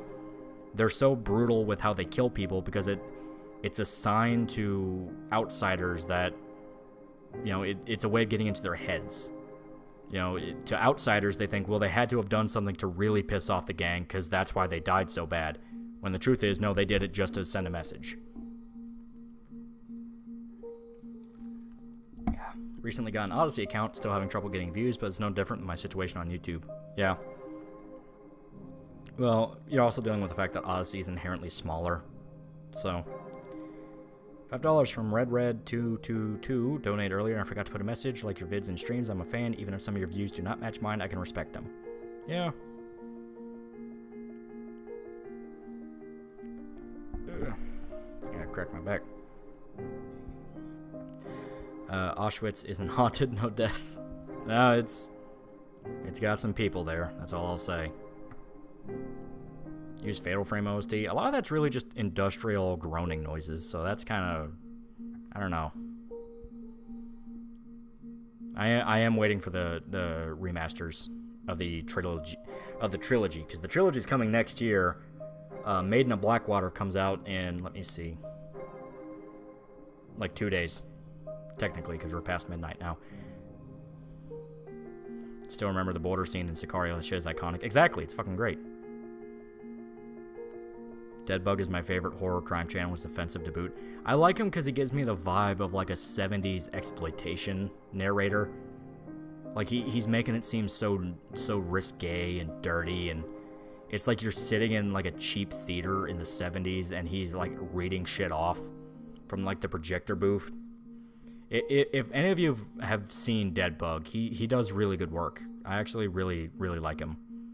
And yeah, he is kind of he plays it up to be very sensationalized and kind of offensive, because the character he plays, it's if he doesn't care about the victims. He's just reading this off because it got him views. I'm talking about the character he's playing, not the actual guy. The actual guy works really hard. The vibe is it's supposed to be like an exploitative documentary on the killer and the victims, and it's really interesting stuff. Remember that kids movie Monster High? A friend of mine worked in a nursing home and had multiple people go missing. Yeah, that happens. Dementia patients will just wander off, especially during full moons. Like, there's a reason there's stories around full moons. Bumped my face with my pop filter. Alright.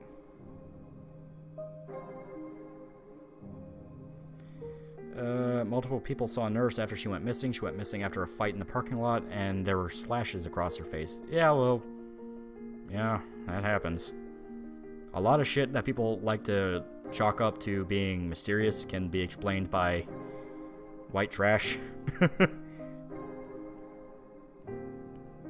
Is he the guy who did that hilarious John Wayne Gacy one? I think so. I think he covered Gacy. He covered a few actually, like, very, like, obscure serial killers.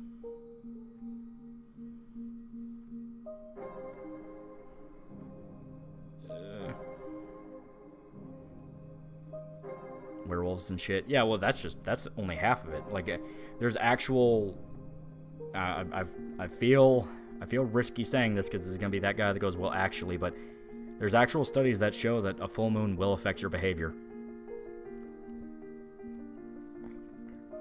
Yeah, Dead Bug did. Okay, I guess he did. I just haven't watched that one then. Bone on a bow for $1. In World War II, Russia had a cannibal island called Nazinsky. Also didn't know you were a fan of Dead Bug. Yeah, he's pretty good. A buddy of my dad's recommended him to me because he knew I liked true crime stuff. Did we talk about Alec Baldwin already? I briefed over him. I'll actually explain what happened because some people are getting all like, ooh, I'm getting spooked. I'm getting spooked by the ghosts. So let's bring it back to retardation. So the thing with Alec Baldwin was that he was in New Mexico and he was shooting for a film called Rust. Rust is a coming Western. You know, he was trying to star in a Western because he's trying to reboot his career. Alec Baldwin hasn't been in much for a while. So obviously he was going to reboot his career by being in this new movie, and he's producing it. He's got his name all over it. There were a lot of stories about the worker conditions where employees were getting pissed off. They were, you know, they were angry. They weren't being paid right. They weren't being treated right. All around, it was a bad situation. So because of that, because of said bad situation, they were going through people left and right. Well, supposedly, according to what I've heard, the only people that weren't touched were the armory department, the guys that handle the firearms and make sure everything's safe and load blanks when they need blanks and all that. And the one that was in charge of the armory was a very young woman who didn't really have the full confidence of what she was doing. So there's still a lot of debate over what's exactly going on. There's a lot of... This is an actual case of there is misinformation out there that's fucking all over the thing. So you will hear stories that the gun had live ammo in it. Supposedly, from what I heard, there was no live ammo. You'll hear stories that he was on a rant about Trump. Supposedly, he was not ranting about Trump, he was rehearsing a scene. To my knowledge, this is what actually happened. Alec Baldwin, the cinematographer, and the director met up because they were trying to frame the shot of when he pulls out his gun and does the classic quick draw. Anyone that knows Westerns knows what I'm talking about. The main character will whip out his gun, aim, and fire. And it's usually always at the camera because it's trying to show how fast he is. This specific case, the gun had a very, very bad history with the crew. It would malfunction a lot. They had misfires all the time. And the thing about blanks, a lot of people don't really seem to understand how dangerous a blank can be. It was a real gun with real ammo. No. You have to listen to me. A blank is basically just a dummy bullet. You still have the gunpowder inside of it, but there's no payload. There's no slug that comes out. Instead, they just cap it. They cap it because the idea is you're just trying to get the sound and the look of actually firing. There's not supposed to be a projectile. Well, sometimes that cap can still be pushed out by the explosion and become a projectile itself. And it doesn't matter what material it is, whether it be plastic or rubber or, God forbid, metal. Anything that's fired at the speed of a gunshot is very dangerous. So the two remaining theories, yeah, blanks can kill, they can absolutely kill. It's what got Brandon Lee. The two remaining theories is that it was a live round. I have heard equal amounts of stories that it was a live round and that it was a fake round, that it was a blank that malfunctioned. I've literally heard split right down the middle. They're claiming it was a real bullet. I'm going to talk about that angle. So, yeah, see, people are saying it was a live round, then another guy's like, armor in charge, improperly prepared the blanks. Exactly. You know, right now it's split down the middle and there's a lot of confusion. So, to address the live round explanation, and I really do want to emphasize you have to be careful because right now the issue became politicized. You have two sides that are politicizing it. Why the fuck would they have a live round on set? I will explain that because there's also misinformation about that. Legitimate misinformation. Like, this isn't a, debunk shit. This is legitimate. You have to understand what you're talking about. So, to the whole live round, they will use actual bullets on set sometimes. If the director is very, very keen on detail, they will use live rounds. But it very much depends on who it is and why. You know?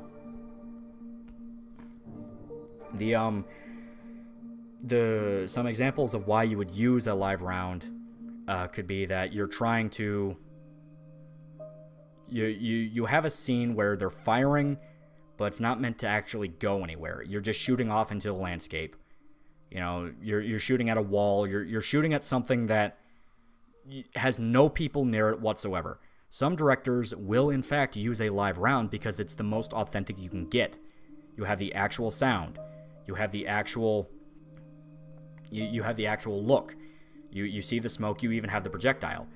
A very famous movie that used actual rounds was Come and See. One sec, the robot came back. Come and See was the Russian film about the Holocaust, where he had the Nazi invasion of, I want to say it was Chechnya? I don't remember. But there was a scene where the main actor, the kid, had to duck to the ground because Nazis were firing over his head. They started firing off into the air. It was he was getting shot at. That scene. Oh, bonobo for $1, MGS2 AI moment. Yeah. But that scene, when you watch that movie where he jumps to the ground, they call it the cow scene because a cow gets shot. That was actual Belarus. Yeah, it was the Belarusian genocide. That scene, when he jumps to the ground, that was actual gunfire. They actually fired off. They actually did that. Same with the artillery scene near the beginning of the movie. They had the Russian military involved and they would coordinate things. The lead actor talked about how he had bullets flying only a few feet above his head. Yeah. James Cameron used live rounds on The Abyss. Yeah. Guys that really know what they're doing do it all the time. Come and See used real explosives too. Yeah, they actually had like artillery go off in certain scenes. But yeah, it's actually a thing where movies will do it. Do we know that's exactly what they were doing with Rust? But I don't know. But in the case of that theory of it was a live bullet, it makes sense that someone fucked up. They didn't check the guns because these are a bunch of Hollywood liberals. They don't understand you're supposed to check a gun. Like, one of the safety standards from the armorer was shake the gun against your head and listen. No, you pop it open. It's a revolver. You can pop it open and check the cylinder and see if it's loaded. To the it's a blank theory, you know, the actual theory that no, it was a technical malfunction, which is what some people I've talked to have like sworn up and down that's what it was. It was a fuck up. It was just a complete freak accident. There's actually a case where someone brought up earlier. I didn't get to talk to them because they were in the middle of when I was talking about the live rounds. One second. Had a drink. But with a blank round, you still have that cap like I talked about. It caps off at the end of the round because it's just supposed to make the sound. You're just supposed to hear a big bang and see smoke and see a flash. It's not really supposed to do anything. Well, sometimes what can happen is the cap gets stuck in the middle of the barrel because it can't get forced out all the way. When you fire again, that cap can be forced out and it becomes a projectile. That is exactly what killed Brandon Lee during The Crow. When they were shooting The Crow, he was supposed to have like a safety vest on, but it got him in an area just right because it's still a projectile. It's still going to pierce through you. One guy was like, I don't see it going through a camera. It didn't go through the camera, to my knowledge. I don't think it went through the camera. It went through the cinematographer, and the cinematographer is this tiny little 24-year-old woman. So it goes through her, and it hits the director behind her. You know, because there were people saying he shot twice, and that's where you got into the rant theory, but that's not what happened. It was one shot, and it went through her and hit him. put the barrel right to a melon and shoot it with a blanket, will destroy it. Exactly, because you still have air pressure. The cap can still become a projectile, like I said. Yeah, a dummy round killed Brandon Lee. Exactly. Yeah, the blank launches it, because you still have air pressure from the explosion. Excuse me.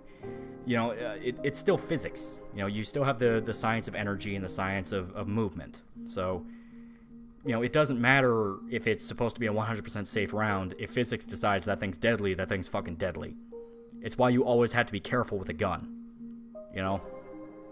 Because that's what a lot of people are pointing out. It's like, yeah, the fucking Hollywood actor that has railed against guns for 20 years shoots somebody in a movie filled with guns because he didn't know what he was doing. Like, of course. Of fucking course. $5 from Jonathan Hernandez. Speaking of movie, just finished Jinro the Wolf Brigade, and what a twist just happened. Oh, yeah. Little Red Riding Hood. What are the safety vests? It's usually like Kevlar. Light Kevlar. It just depends on the scene. Because you still want a vest, even if it's a blank. Because that shit's gonna fucking hurt. Supposedly the cinematographer was the only union advocating crew member that didn't walk off set. I do not attribute...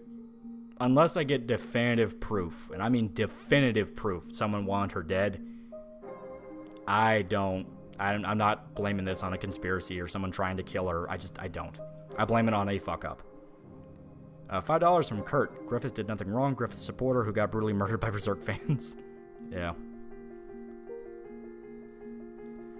I'd be leery of any narrative that tries to pin this on low-level PA or non-union. Exactly.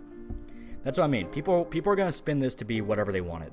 I mean, you had a guy that was trying to say a Trump supporter snuck on set and put a bullet in the gun. You had the exact opposite where someone's like, well, no, this was them trying to kill her because, you know, her husband worked for the same lawyer firm as the Clintons. Like, it's... People are completely taking this in directions it doesn't need to go. Adam Baldwin, guy who played Animal Mother in Full Metal Jacket, is shitting all over Alec on Twitter, and I initially thought they were brothers. They are brothers. It's the Baldwin family. It's just Adam is a hardcore Republican. Alec is the exact opposite. So he's shitting all over him. $2 from Zin the Despot. Downside of Razorfish streams, too many people. Yeah, sometimes it's nice to be personal.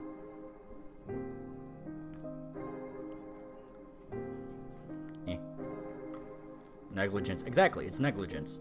Because there are people going like, well, it was an accident, you know, Alec Baldwin did nothing wrong. You treat every gun as if it's loaded. If it had a live bullet inside of it... Okay. A guy pinged me on Discord. The Armorers Guild issued a statement that it was a live round. Also, the cast armorer got her job through nepotism because her father is a long-time expert armorer in the industry. That's the problem. I don't trust statements. I don't trust... Because you had a... You had one of the union guys make a statement, something similar, where it's like, oh, Alec was like yelling and waving the gun at people. Like, you have to be careful of what people say it is, because there's a lot of shit being mixed up in the chaos. You know what I mean? The only way this story comes out is through waiting a very long time. It's going to be months before we actually understand what happened. If they're saying it's 100% a live round, yeah, Adam Baldwin's a fucking murderer. Well, not Adam Baldwin. Alec Baldwin's a fucking murderer. That's how I see it, because you treat every single gun as if you're loaded, and lack of knowledge is not an excuse, because it's never been an excuse, you know?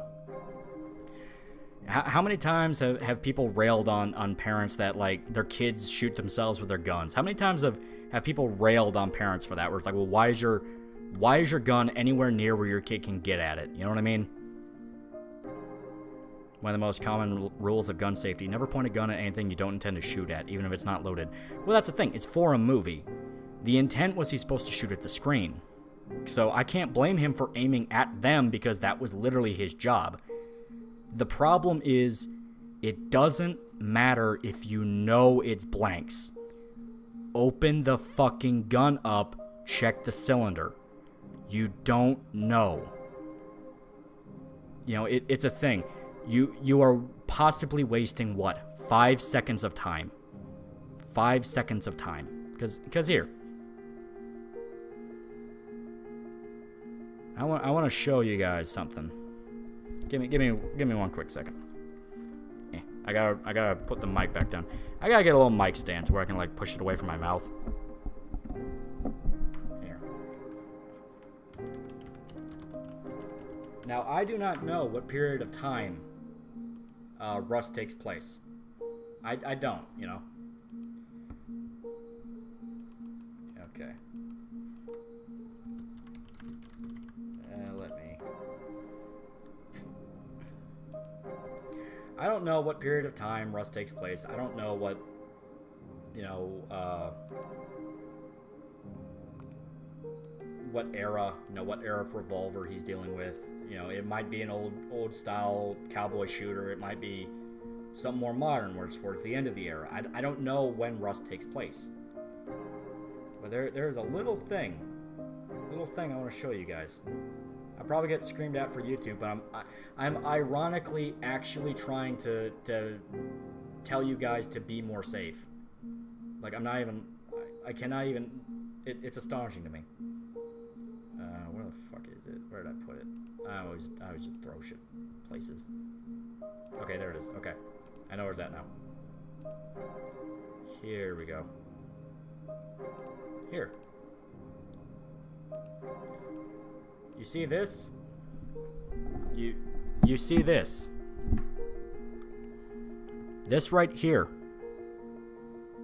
You see that little notch right there? I'm trying to point at it, but you guys can't see my mouse. Right there, right by the hammer. Use that, pop open the cylinder, check if there's a bullet inside of it. That's all you need. $10 from Jantho. How are you talking about stuff on full moons? Have you ever heard of clinical lycanthropy delusions? It's where people believe they are werewolves and have been known to ignore high amounts of pain. Yeah, delusional psychosis. Yeah.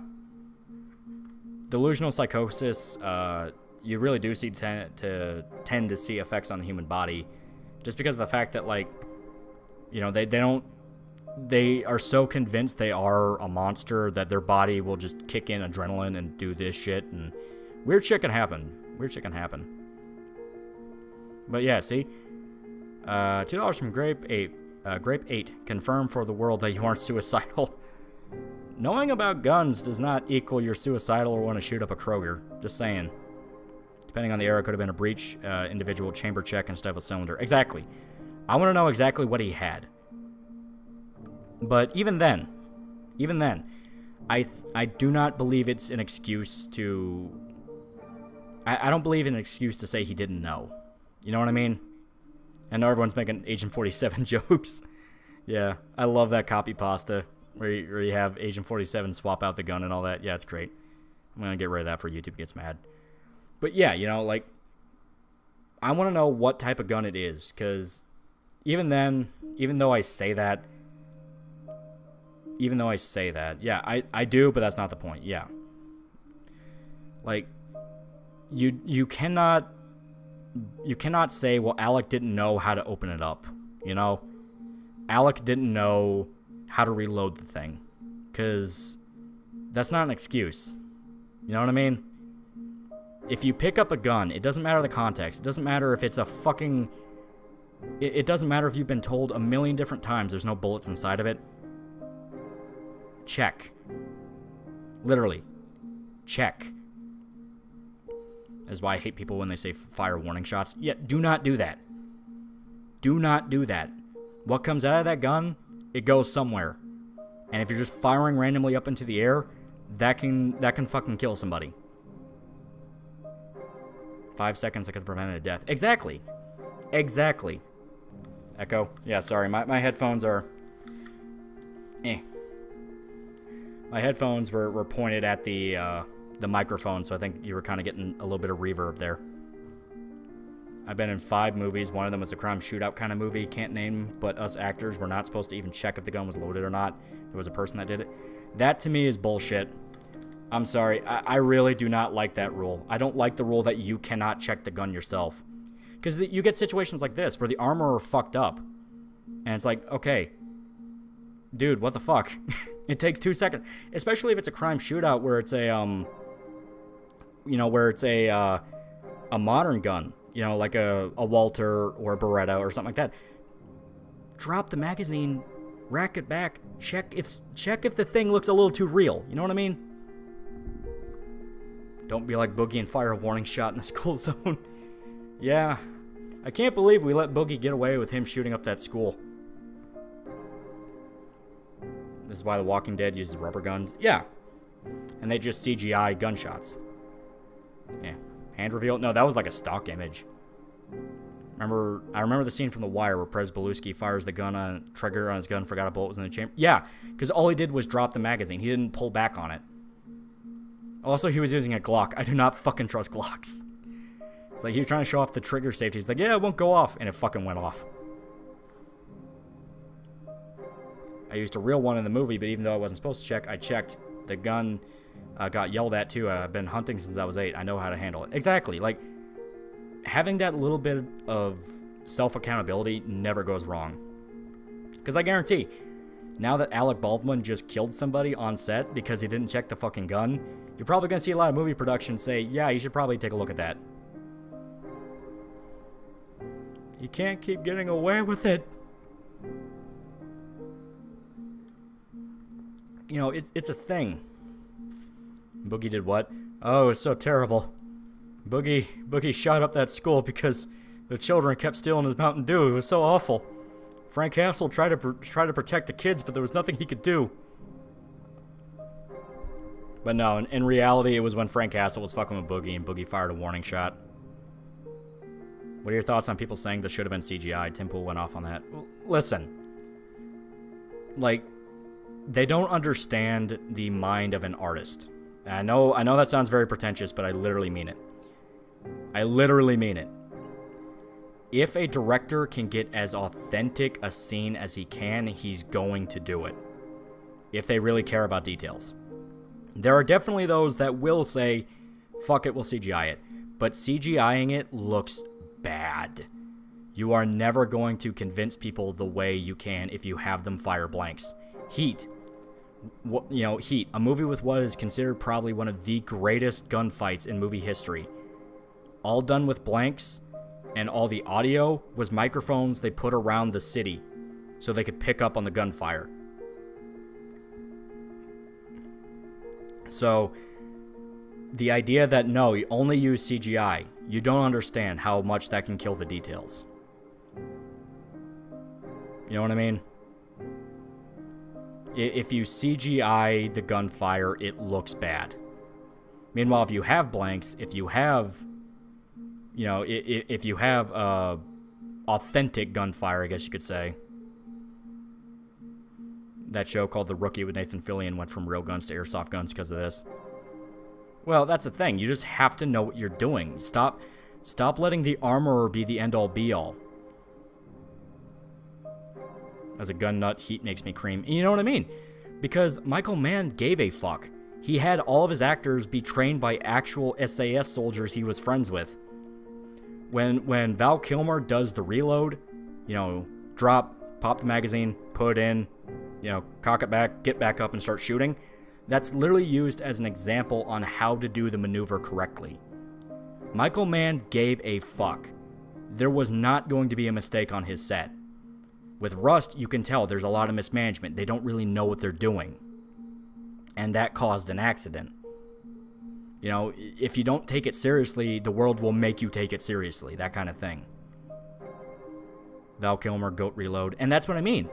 That dude legitimately learned how to reload his weapon. Keanu Reeves is another one. He goes sports shooting for fun. If you give a shit, you will see the effect. Also with CGI guns, they either have shitty or unrealistic recoil. Yeah, because they have to exaggerate it. They have to make it look like there's recoil, so they jerk themselves back, when that's not really what it looks like. It's more your whole body just sort of lurches a little bit. There's only so much you can edit into a clip. Exactly. That's why, as stated, the ones that are smart and give a shit, you can tell. There was another Western that just came out recently called Old Henry. That used a lot of practical stuff. You can see the gun smoke in the air. It looks good. It's a good movie. No one got hurt making it, at least to my knowledge. It's a thing where if you care. Okay, another guy just pinged me. Rust takes place in 1885, and time spent checking a gun is never 5 seconds wasted unless you need to shoot to kill. Then and there, which is the only circumstance in which you should ever point a gun at another person. Yeah. Yeah, exactly. Marshall pinged me and asked, do you think Alec will face time? I think he's going to get a very light sentence. I think he will get a slap on the wrist and be like, you fucked up, but I don't think he's really going to see the inside of a jail cell. Herschel shotgun. Oh yeah, he didn't even pump it back. That's the painful part. He stopped pumping it back like 2 shots in. Literally all this stupid shit could have been prevented and dealt with if these idiots get trained. Literally! All they do is bitch about how gun owners are irresponsible, and they didn't even take the time to train how to handle a gun. Like, Team America was hilarious for multiple reasons. Like, the idea actors can legitimately fight spies because they did action films.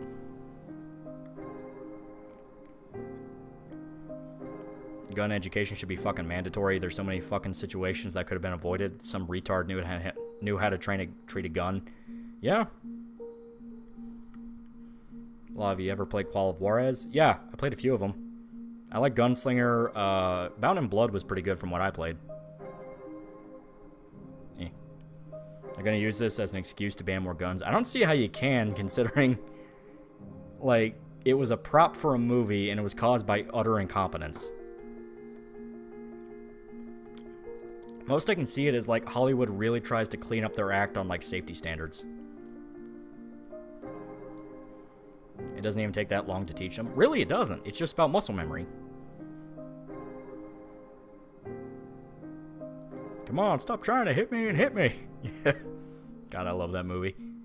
Irishman still hasn't seen it, and I'm trying to find a day to make him sit down and watch Team America. It's one of my favorite movies. Yo, we're fresh, Alec Baldwin. That, the Matt Damon one. God, there's so many good bits in fucking Team America. I love when the asshole of the team talks about how he got raped by the cast of Cats. Like, that made me laugh so fucking hard. $2 from Adam. Still remember my first time was a 12 gauge. Hurt like hell. Oh, yeah. Shotguns fucking kick. They're mean. Yeah. Some people are getting tired of this Silent Hill here. Are we even still playing Silent Hill? Oh, we are. Yeah, shit. I took my headphones off because it hurts my ears sometimes. Yeah. Here. Some people were asking for Fatal Frame. Yeah.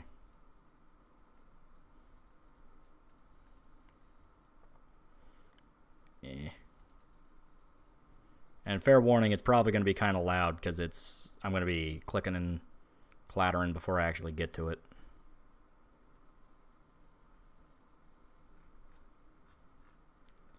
I think it's down here somewhere. Nope, it was in... Okay, it is in the other folder. I have multiple folders for music, so sometimes I get confused where stuff is. This just happens to be the folder full of a bunch of fucking copyrighted shit.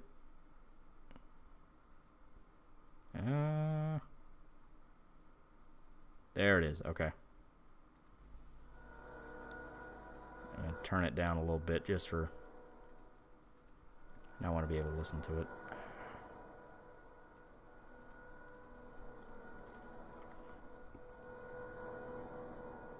There we go. Bail it? No, it's called Another Hallway. It's in the Fatal Frame 1 soundtrack. Yeah. Fatal Frame 1 was a lot more, like, atmospheric than the other games, because the idea of it is that it really wanted to be, like, a spooky as fuck game. Like, there were stories coming out from Japan where people were getting so freaked out by it they couldn't even finish the game. So they had to, like, dumb the sequel down a little bit. Ever since the Twilight Zone movie, you never have to trust the safety on movie sets. Oh yeah, something's gonna kill you. Like, something is gonna kill you if you're just that unlucky that day. Okay. 1 second. There we go. Thoughts on Squid Game? to my understanding, Squid Game is pretty interesting. You know, it's kind of a, it's one of those where it's being roped into a completely anti-capitalist story, but from what I understand, it's a bit more complicated than that. You know, it's actually like more just a general allegory for being power of abuse and all that, and actually kind of goes hard against the main characters, because the main characters are all very like bad people that fuck each other over, and they're greedy and they're lazy.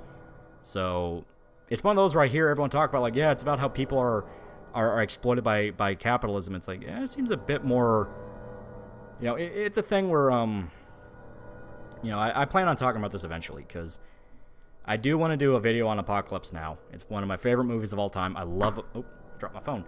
I love Apocalypse Now. I love it so much. I really want to do a full movie, do a full video talking about it.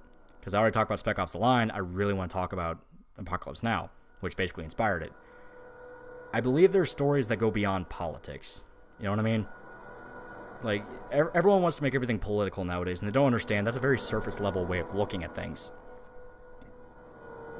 You know, politics is a very good section of conversation that makes you sound smart when you can be a fucking retard. You know what I mean? Like, making everything political is basically the equivalent to saying the curtains are blue because the author's depressed. It's the most basic bitch, how do I sound smart shit ever. Actual, like, smart material, at least to me, goes beyond politics into full-blown what is the nature of humanity. You know what I mean? The nature of people. That to me is more interesting than politics. The human condition, like what the guy said. The human condition, war. You don't need politics for that. They can be an element, and everyone says, like, well, if it's a war, it has to be political. You'd be amazed how many wars are fought over stupid shit. And I feel like everyone wants to make everything political now because it makes them feel smart. It makes them feel like they're part of a team. You know what I mean? Philosophy. I don't want to necessarily say philosophy, but yeah, something similar. You know, it can be more. The main character in Squid Game is a shit. He basically tries to stop the game at the end, pretty much making it for nothing, and he lets his daughter down again just for personal vengeance. Yeah, exactly. He's a bad person. You know? The idea of everything has to be political, you're missing the point. War, I think, is inherently political, but not always. As stated, you'd be amazed. You would be amazed at how many wars are fought over really stupid shit. And I don't know if you want to call that political, because it's more just the nature of people. The Franco-Prussian rule was started over an insult. Literally, yeah. You know, to me, politics are so, like, politics is the absolute worst thing you can include in a story because it ages like milk. You know what I mean? The whole issue with focusing so hard on putting politics in your story is in 50 years from now, what does it say? Like, people won't care. They'll look back on you as like, this is how you don't do that because all you did was make it age. You know, Wendigoon just did a video about Dante's Inferno, and a large chunk of Dante's Inferno is about Dante commentating on the state of Italy at the time, of Florence. I really like Dante's Inferno, but I fully admit it's mainly the concept of the story I like more than the actual him going through hell. And I feel like an adaptation that properly adapts Dante's Inferno and makes appropriate changes would be better than just doing the story word for word. You know what I mean? Because it's a thing where those political elements of Dante's Inferno, they don't fucking matter anymore. It's not Renaissance era Italy. No one cares. You know, it's like, I don't care if you don't like this specific pope because he's been dead for centuries.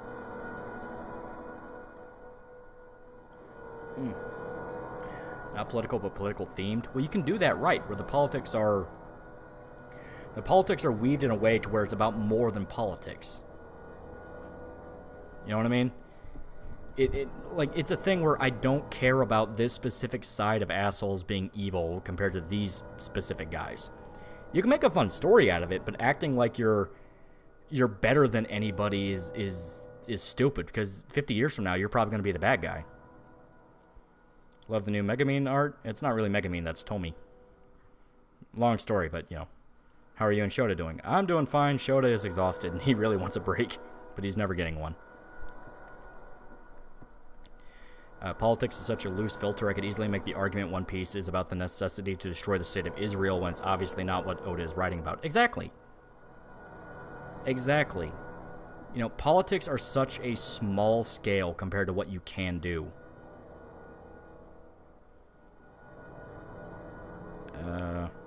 Somali politics is the height of based. Local clan fucking with you, shoot 'em. Taxes got you down, shoot 'em. Truly, it's a based country. I'm from Somalia. Tell us the story of Tomi. Okay, I decided I need a character to represent the channel, like a mascot, and so I came up with Tomi, which is basically like an edgy version of Tomoko from Watamote. Not exactly, but similar, at least in how she looks. But it's supposed to be like a edgy punk rock lolly looking chick. I think she looks cool.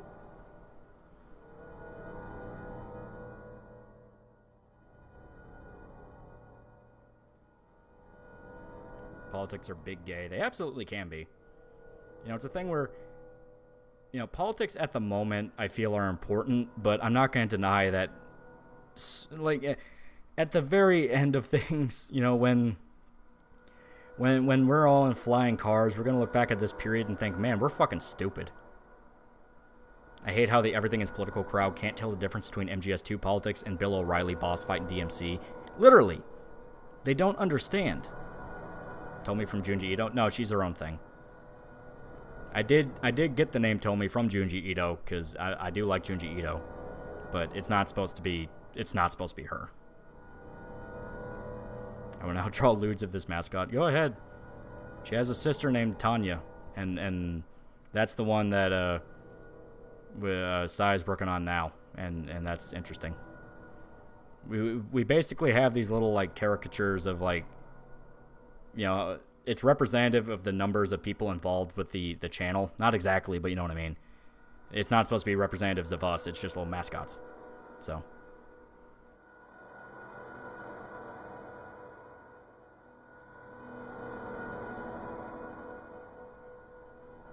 Do you think this hyper-political environment will even die down, or do you think it will continue forever? It'll die down, because it always will. It always will. I mean, people need to understand how not special we are. You know, we're not seeing the end of an empire. It takes 200 years for an empire to fall.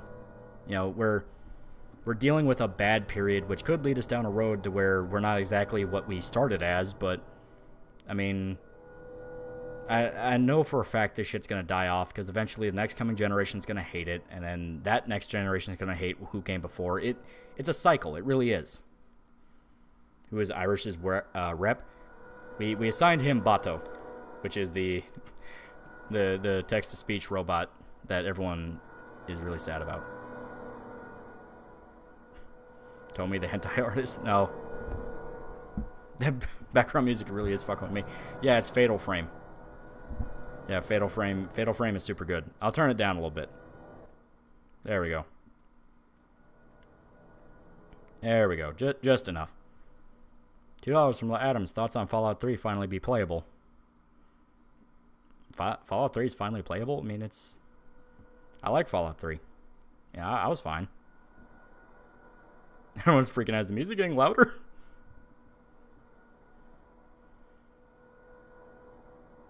Can't confirm. Tomi wears loose tees and has black hair. Very identifiable. Yeah. Congratulations on the new puppy. Yee. I really like Iggy. Who's your favorite of the 4 girls? Oh, yeah, we have 4. Yeah, so it's kind of a thing where a lot of it was just we were trying to get Sai work because he's a really good guy and we want to make sure that, you know, he gets money. He makes his living as an artist, so the Discord server came together and we all sort of pitched ideas.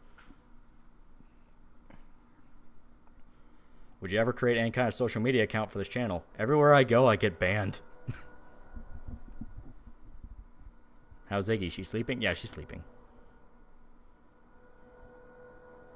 Oh, he meant that Fallout 3 has that stupid Games for Windows Live patch out. Okay. Okay, I'd be the one to ask. How old is Tomi? She's like 22, 23. I'm of the radical belief that if she cannot understand the pain of working an office job and coming home and just wanting to commit murder, like, she's worthless. if they have not felt the soul-crushing agony of an existential crisis and a near panic attack, she's not relatable.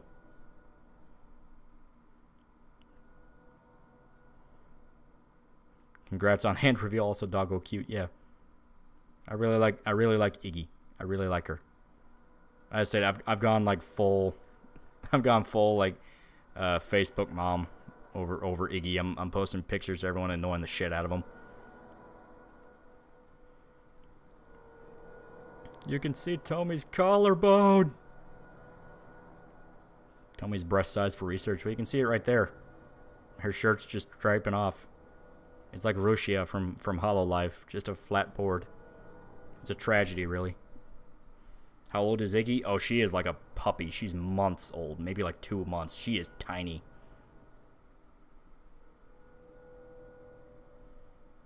Molly looks fat in his Iggy post. Fucking assholes.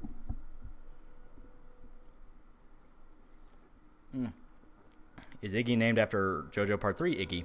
That and Iggy Pop. I just decided, yeah. I decided to go with the middleman and also the guy that the middleman is working with.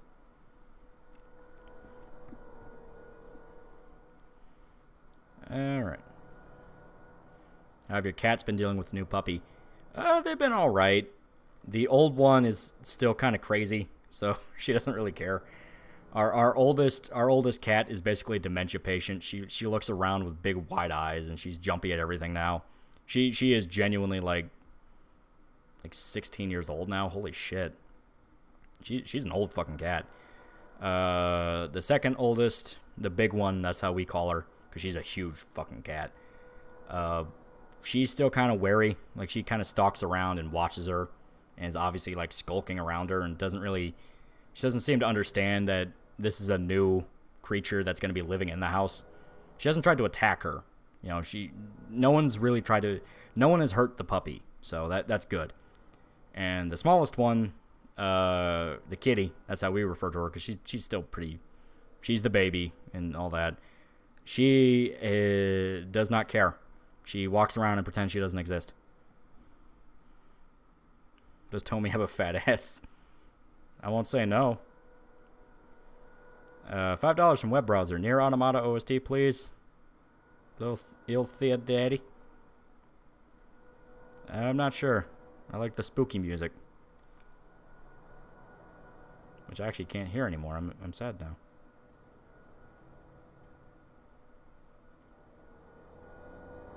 There we go. Get a bird, name him Pet Shop. I don't know. I remember having a bird as a kid, and it drove me insane. Did you ever read Tokyo Ghoul? A buddy of mine's sister really liked it. I never got into it. You aware of Mike Burnfire's camp stories? Yeah. Like, that dude's really good at telling stories. He's also really good at ranting about guns.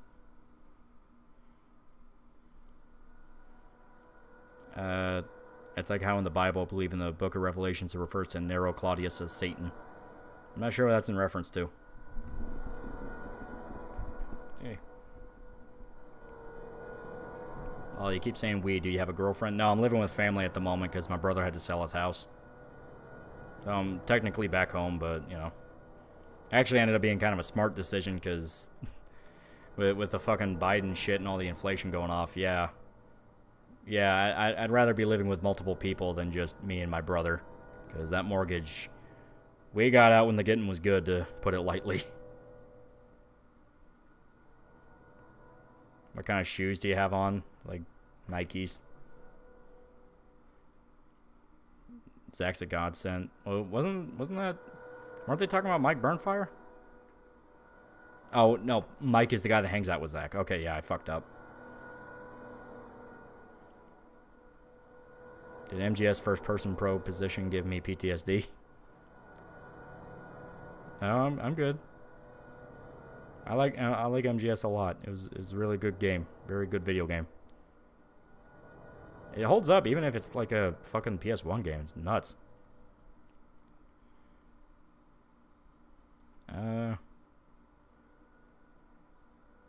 Please explain the Moth Girl faction on the Discord server. Yeah, one of the guys, like I said, everyone was kind of pitching characters to side to give him like regular work You know, pitching OCs, admittedly. Yeah, come on. And they came up with the idea of Lumi, which is like a moth girl. And so they've thrown money aside to draw moth girl pictures, and they've been enjoying that a lot. You know, I can't yell at them because it's getting a guy work. That's what it's about more than anything. You know, it's making sure a guy gets paid doing what he does. Is Iggy a French bulldog? Yeah. Yeah, she's a tiny little French bulldog.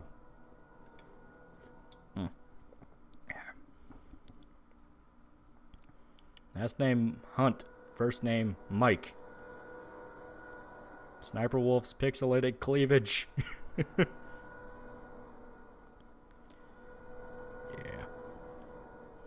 MGS survived. Best MGS said no one ever, you fuck. I actually got Snake Eater 3D since it was recommended by one of the devs for the game I'm voicing in. Oh, that's pretty cool. He's got good taste. Because 3D was the port to the 3DS, right? Story about the Bradley from Mike Burnfire got me serious fucking angry and shows people seriously suck. Yeah. You know, it goes to show just because someone's in the military doesn't mean they're a good person. Ugh. I would fucking simp for one. And they've simped hard. They have simped hard for the Moth Girls. Because I'm assuming that's what you're talking about.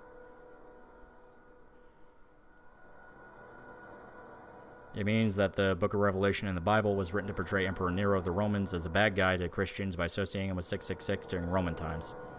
Ah. Well, yeah, I mean, Book of Revelation was basically about the fall of an empire. Alright. Have you watched Many Saints of Newark? Yeah, I actually just watched that today, and I thought it was pretty good. As a standalone movie, I think it has some serious problems where it's like, it's clearly got a lot more it wants to say, but it has come out that they are working on a Sopranos prequel show. So I'm treating it right now as basically a very long premiere episode, and when the prequel series comes out, it's going to be following the events of the movie, so that's how I'm viewing it. You know, I viewed it as the beginning of something bigger. Which is kind of what it was, because it's supposed to lead in directly to Sopranos. But, you know. Do you play male or female in games? It depends. If it has a really good character creator, I'll do female, because I'll do waifus. If it's not, I do guy, just because fuck it, power fantasy. Fatal Frame music sounds like a demented vacuum cleaner. Yeah, because it's supposed to get in your head. You know, it's supposed to fuck with you and make you uncomfortable, because the first Fatal Frame is a very, like, unsettling game.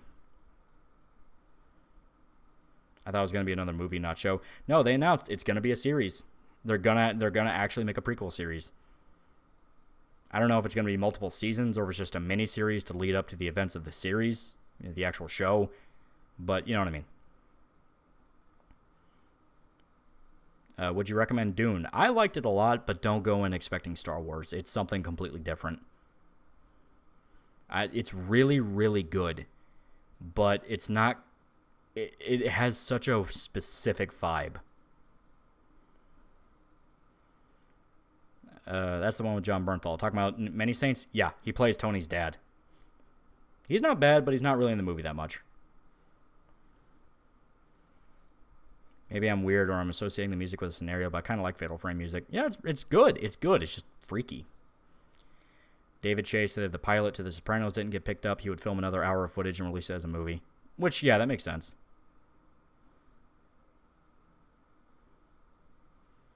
He seems like that kind of guy where he can't do just one movie. He has to make something long term. He likes having his series.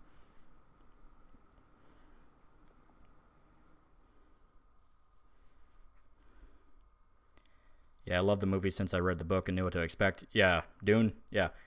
And it's kind of a Fellowship of the Rings vibe where you can tell it's gonna go way fucking bigger.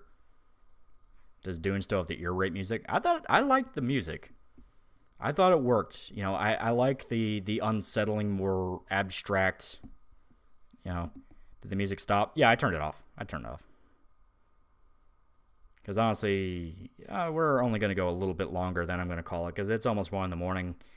And I'm actually going to meet up with Irishman and Stoner Friend, and we're going to go out to eat and watch horror movies. It's going to be a fun day tomorrow. It's going to be really fun.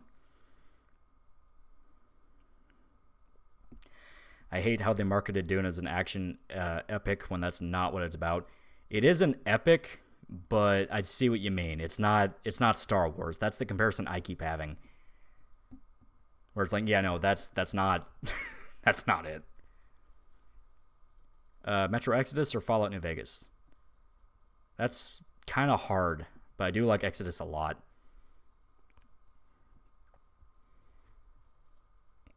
Fatal Frame music is good. Bad thing is they did an incest plot for the 5th. I'm fine with stuff like that in a horror series because the idea is to make you uncomfortable. So I'm cool with that. Where it's like, ooh, that's fucked. Didn't the guy that played Tony Soprano die? Yeah, James Gandolfini. His son plays him as a teenager in Many Saints, and he actually does a really good job. As a more like kind of naive and insecure version of Tony, he does a really good job. I thought he did great. I liked him a lot.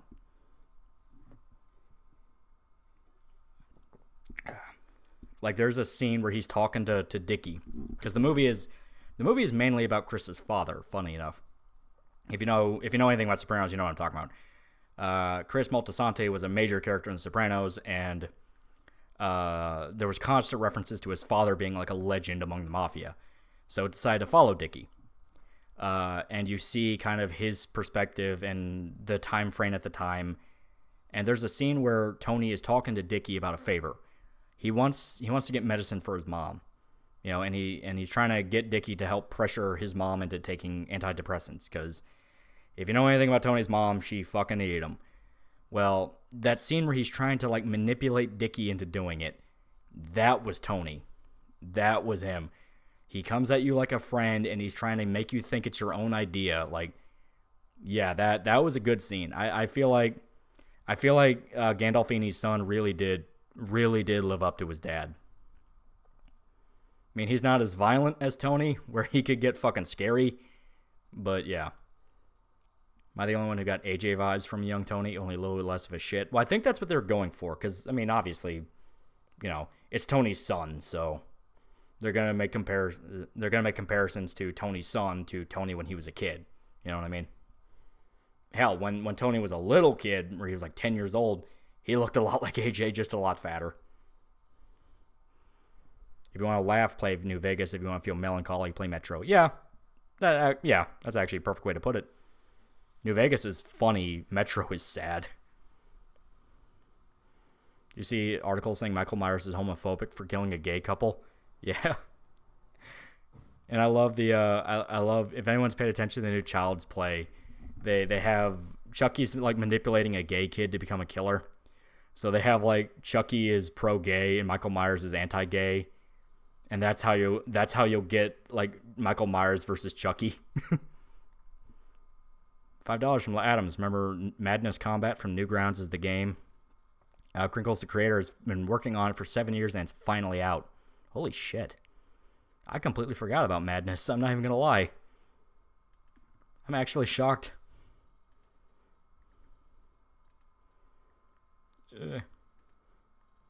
Tofu for $1. Can we get some RE4 music? A Strange Pasture.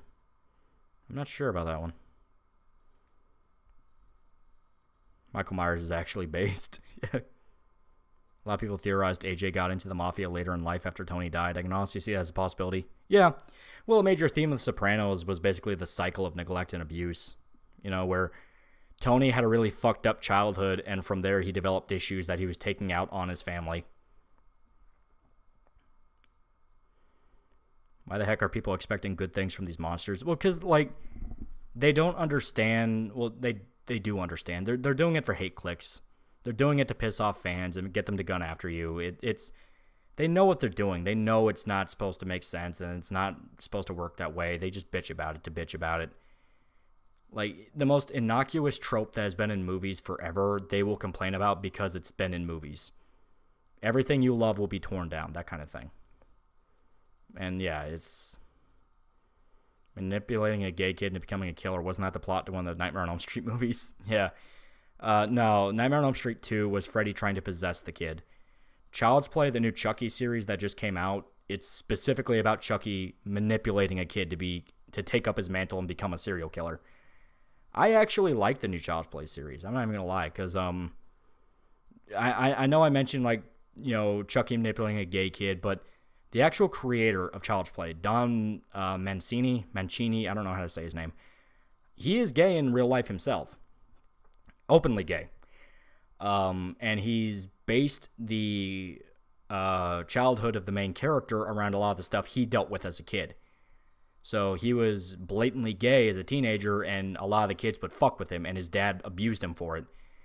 And he's basing Chucky as sort of like the worst possible influence that kid could have.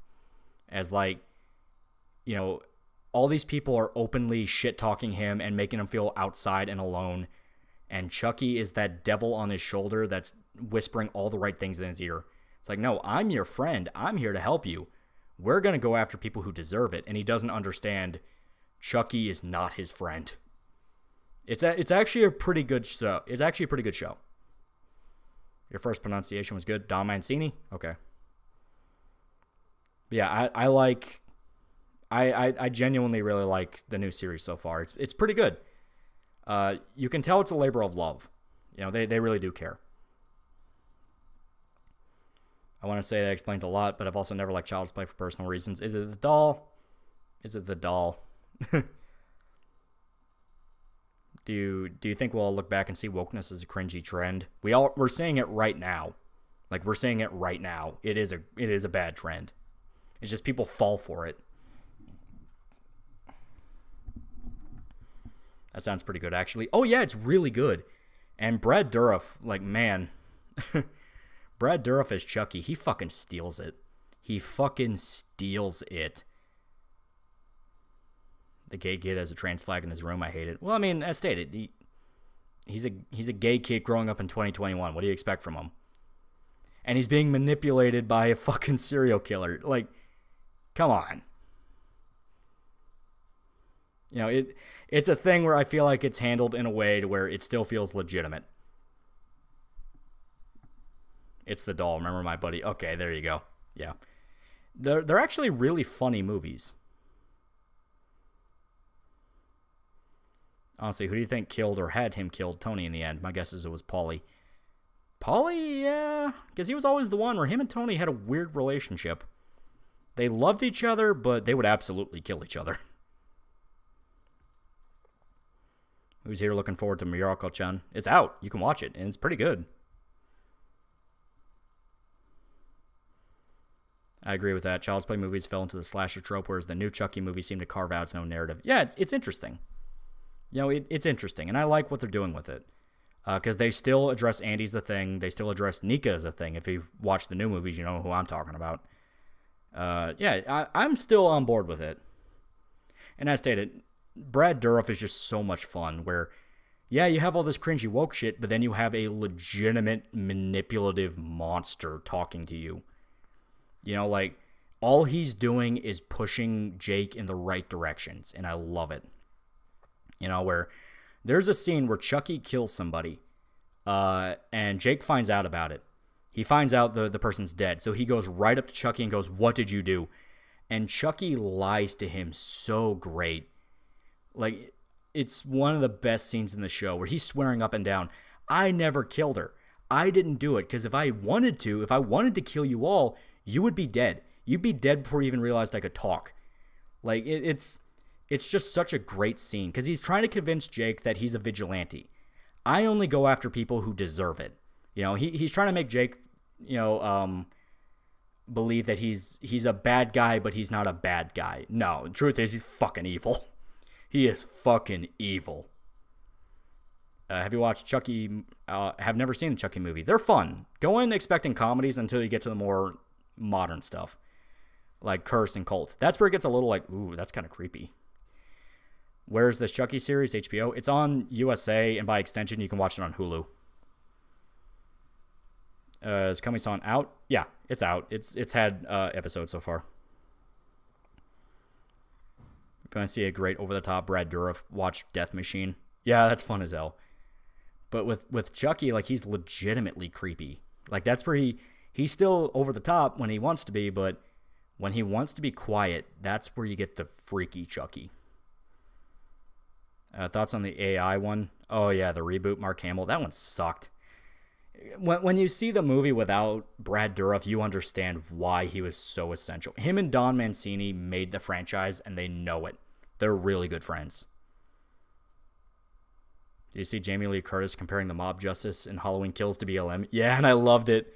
I loved it because then I just went into the movie thinking like Michael Myers is fighting BLM, and it made it so much more enjoyable. I was loving it. Because I said fuck it, and I watched it not too long ago. I was like, why not? And yeah, I turned my brain off. I forgot the story, but seeing Michael Myers just rip through fucking protesters, which is what I viewed him as, it's so great. You ever consider reviewing Boardwalk Empire? That's a really good one. That is a really good one. You gotta love Nucky. $2 from Captain Mercury. Brad's best role is still Exorcist 3. You're not wrong. I mean, that's the kind of shit he should have won a fucking Oscar for. Is Michael Myers our guy? Was the reboot bad? Like, not even bad to watch with friends? Are you talking about the Child's Play one? I did not care for it. It's Child's Play without any of the personality. Like, it tried to have its own personality, but it just doesn't compare. You know? I really want to show you a clip of, like, some of the Child's Play movies, but I get fucked with copyright. Just, like, everyone talks about the first movie, and the first movie's classic, you know, but I feel like it aged in some places. The doll doesn't look great. Child's Play 2 is where the movie basically became an upgrade of itself. Holy shit, some of the sequences in 2 are so much fun. When Chucky has the toy executive guy as a hostage in his car, and he has the water gun, and he just squirts him in the face, and he just does the laugh, that shows you exactly why that son of a bitch is a classic character.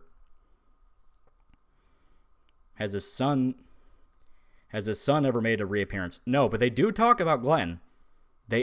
Chucky makes a joke about Glenn, where he says, yeah, I have a kid. He's gender fluid, because he's trying to relate to Jake with the gay thing, where it's like, I know what it's like to have a kid like you. Mine's gender fluid, because remember, Glenn literally doesn't have a penis. I mean, granted, he body swapped, but even then, I'd still argue. It's like, well, is that even really you? $5 from Craig Life. I recently watched The Hitchhiker and Split Second with Rutger Hauer. Both excellent films in their own right and highly recommended. Yeah. Rest in peace, Rutger. Kind of hard to do the whole everybody's gay, everyone's mean to the gay kid in 2021. Well, as stated, it's more based around Don Mancini's childhood, and it's more of everyone just doesn't like the main kid in general, and they're just using him being gay as ammo against him. You know what I mean? It's not to do with the fact that everyone's homophobic. It's that everyone already does not like him, and they're just using it to get at him because he's insecure about it. You know, he's not proud of the fact he's gay. Chucky just genuinely enjoys killing people, literally, and that's part of the charm of the movies, where it's like he is a fucking mean son of a bitch. I watched Lamb and the ending was interesting. It didn't feel scary. Yeah, I understand that. I haven't seen Lamb yet, but from what I hear, it's a slow burn art house horror, and I like that type of stuff, so I'm still up for watching it.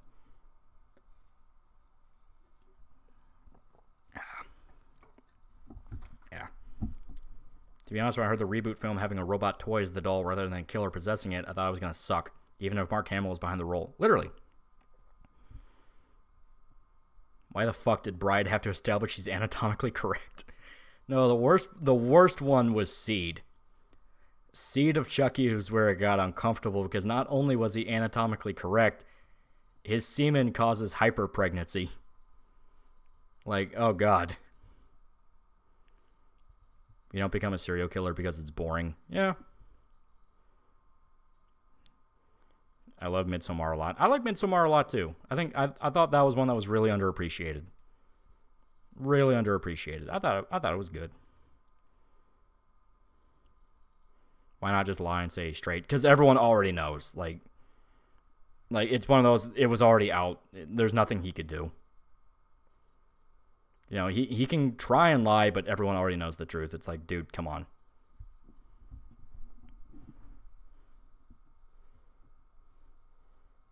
Mark Hamill fits with Joker or Luke, nothing else. I think he could have made a fun Chucky. It's just he didn't get good material. He had to be a stoic robot. Like, if that Chucky we found out wasn't just a robot, but he was possessed, and he did the Chucky laugh and he was sadistic and evil, I think he could have been fun. I get it, but I find it funny Chucky will say gay rights and trans rights in his voice. Yeah. And the thing is, as stated, he's doing it 100% because he's manipulative as fuck. I heard Mark Hamill didn't even like the movie he did for a paycheck. Yeah, I believe it. Any good Japanese horror recommendations? Ichi the Killer, but it's not really a horror movie.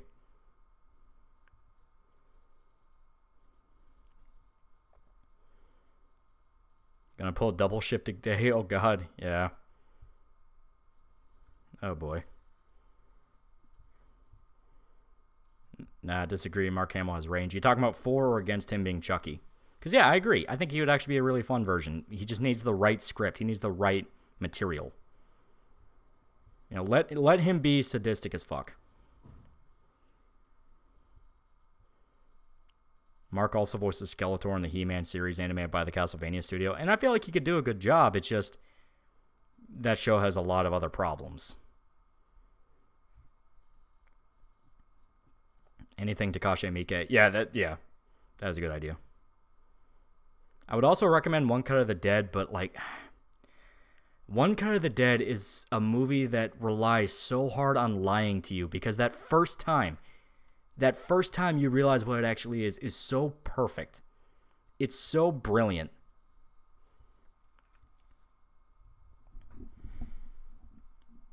Recently saw Ju-On Origins. It was pretty solid. See, I was worried about that. You know, I was worried that Ju-On Origins wasn't that good because I'm interested in watching it. I like the original movie. It's just, you know, it's one of those things. I'm worried, like, okay, is this one of the bad ones? Scariest thing I've seen was a flying roach in $2,000 Rent. Remember when people got uppity because Pennywise the clown killed two gay people? Yeah, it's this thing where they genuinely believe all the minority characters need to have shields because in their eyes, they've been killed enough in real life. It's like, fuck you. Fuck you, it's horror. It's supposed to be... No one's supposed to be safe.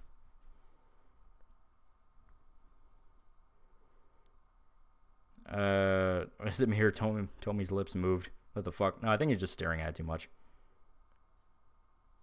Never even knew Japan made horror movies. They made a shitload. They're actually kind of infamous for like a bunch of gore movies. Alright. I feel like now is a good time to start wrapping up just because, you know, it's a Monday. People are going to be tired, so. You know, I feel like now, yeah, is a good time to start closing up shop because I do want to get some sleep because I'm going to be hanging out with friends tomorrow. And straight people haven't. Well, they don't care. they plain don't care. Yeah, they're trying to make the Pennywise clown a gay icon. Yeah. Gozu is great. Gozu is super good. It's like Twin Peaks but Japanese. It's fucking sick. Ringu, Tokyo Gore Police, yeah. But yeah, so yeah. Thank you to everybody who showed up. I know this is kind of an impromptu thing, but I wanted to show off our art here now. One more time I'll move you guys. I'll move chat. See, art was retouched by Sai because he took the Viper XTR picture, the Megamine one, and he painted his own little version. You know. Yeah, but this time with our channel mascot, Tomy. So remember, this one, the Megamine Viper XTR. Damn it. This one, the Tomy, is Sai at USB Inc. on Instagram and Twitter. See you Saturday, I guess. I'm really hoping. No gaming streams. The intention is, it's just Shota got really fucked over at work. You know, his schedule went from bad to retarded real fast. He got really angry about it too, because he loves doing the streams. He likes talking with you guys. He loves doing it. And out of nowhere, his work is like, fuck you. So, all right, I'm pretty much ready. I'm actually ready to about pass out myself. So I'm gonna go ahead and wrap it up. Not gonna lie, I kind of missed that Megamine art. Well, this was only because Cy drew it and he wanted to show it off, and I think it looks really cool. Cy's really talented. I enjoyed watching him draw it. Yeah, he's a really cool guy. Real chill dude. Tell me he looks like an emo human Sonic. Yeah. All right. Thank you.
$10, Crumb, you fuck.